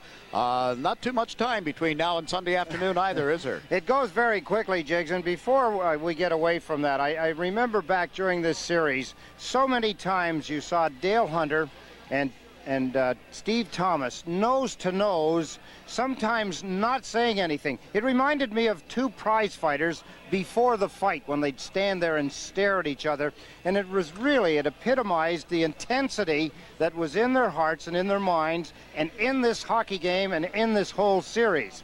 And the unfortunate part of it all is what they were just describing, that it is uncalled for, it's unsightly, and there isn't really any room in this wonderful game that has so many great aspects to have someone do that. That is selfish, and it just doesn't represent what all of the hockey players want to have their game represent. Back in our pregame show tonight, the final segment, familiarity or contempt. Contempt in huge letters, capital letters all the way across on that play by Hunter. That's just a great analogy, and it reminds us of some of the things that we've seen in the past and some of the things that we do not want to see in the future. Glenn Healy got to start every game in this series and wins all 4 of the Islander victories. Is joined Stan Fischler. Stan? Oh, thanks, Jiggs. He looked like Horatio at the bridge in the early part of the 3rd period when Washington threw everything but the kitchen sink, if you'll excuse the bromide, at you, and you held the fort when it counted. Let's go back. Tell me about the game and the series.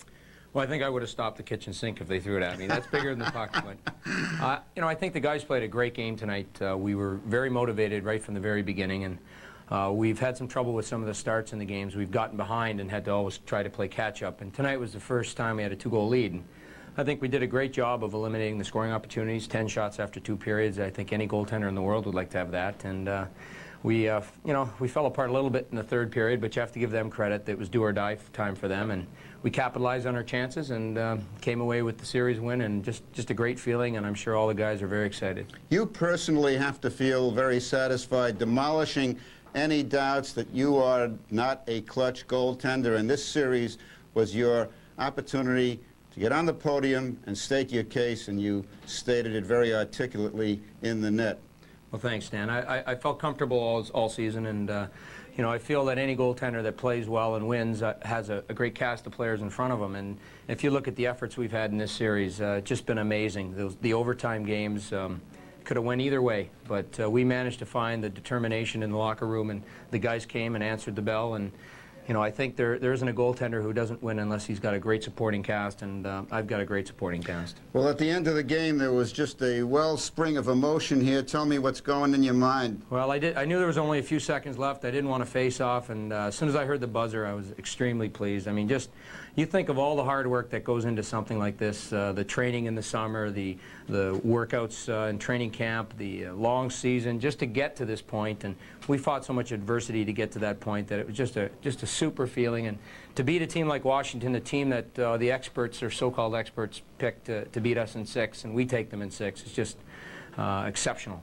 Glenn, I'm told, and this is secondhand, but somebody told me that in the hallway there was another burst of emotion. Apparently Dale Hunter was going to do an interview, and Ray Ferraro saw him, and Ray apparently tried to get at him. Now, there's got to be a huge sting being suffered by the entire Islander team over the Hunter episode. Your feelings?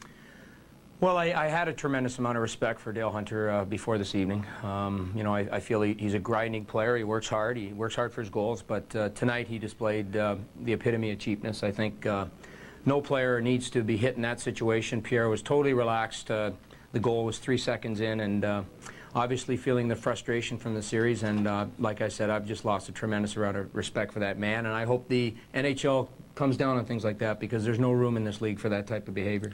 Congratulations again. A tremendous performance through the series, and especially in tonight's game. Jegs?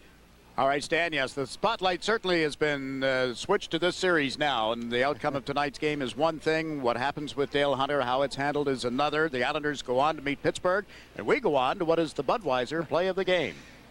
Boy, I'll tell you, this is not an easy one, Jigs, but I have to think back to the 4th goal. It turns out to be the winning goal, but what it really did was Brad Delgarno had scored, and Travis Green, you know, when you think about the Mullins, the Loisells, the Travis Greens, the Brad Delgarnos, the guys in the trenches, I'll tell you, this goal did so much for the fans, for the team, and for Travis Green. There was several things he could have done. He could have tried to beat Al Iafrate, and then the goaltender, he could have made a pass to 2 players, Delgarno on his right and coming late Pilon, but he opted to go for the net, the right thing to do, and it turns out to be the Budweiser play of the game, the winning goal, the 4th goal for the Islanders by Travis Green. The Islanders couldn't win a game at home in the regular season against the Washington Capitals. They win all 3 in the semifinal round in the Patrick Division playoffs. 5-3 is the final tonight. Islanders win the series in 6. We'll have more from the Coliseum right after this.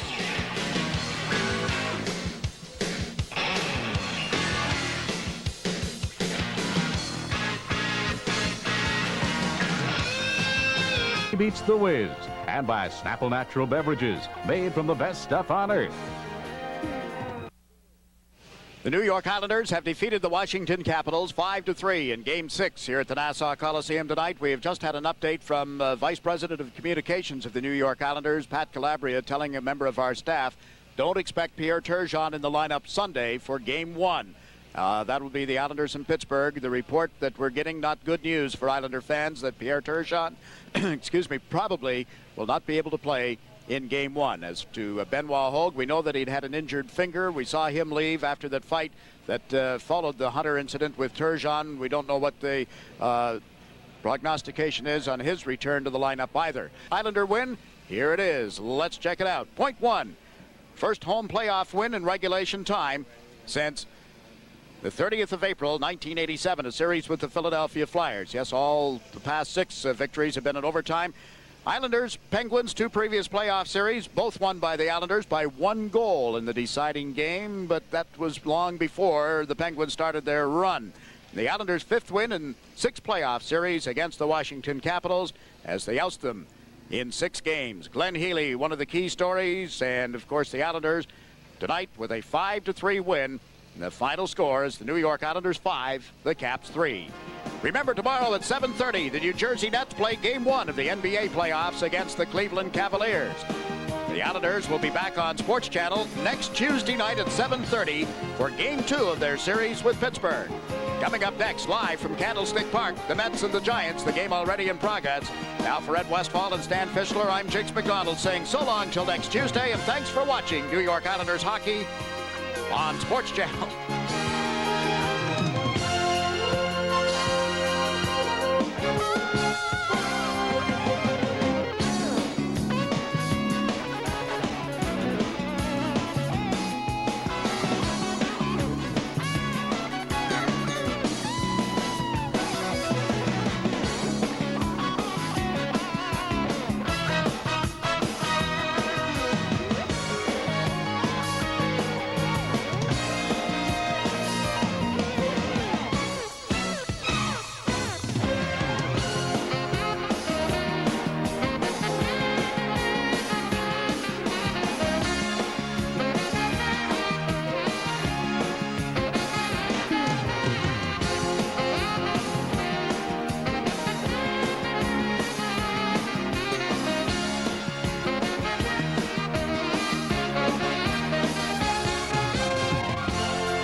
Promotional considerations provided by the Justin Boot Company. Islanders have won their division semifinal over the Capitals 4-2 by beating Washington 5-3 tonight at the Coliseum. The Isles will now take on the Penguins beginning Sunday for the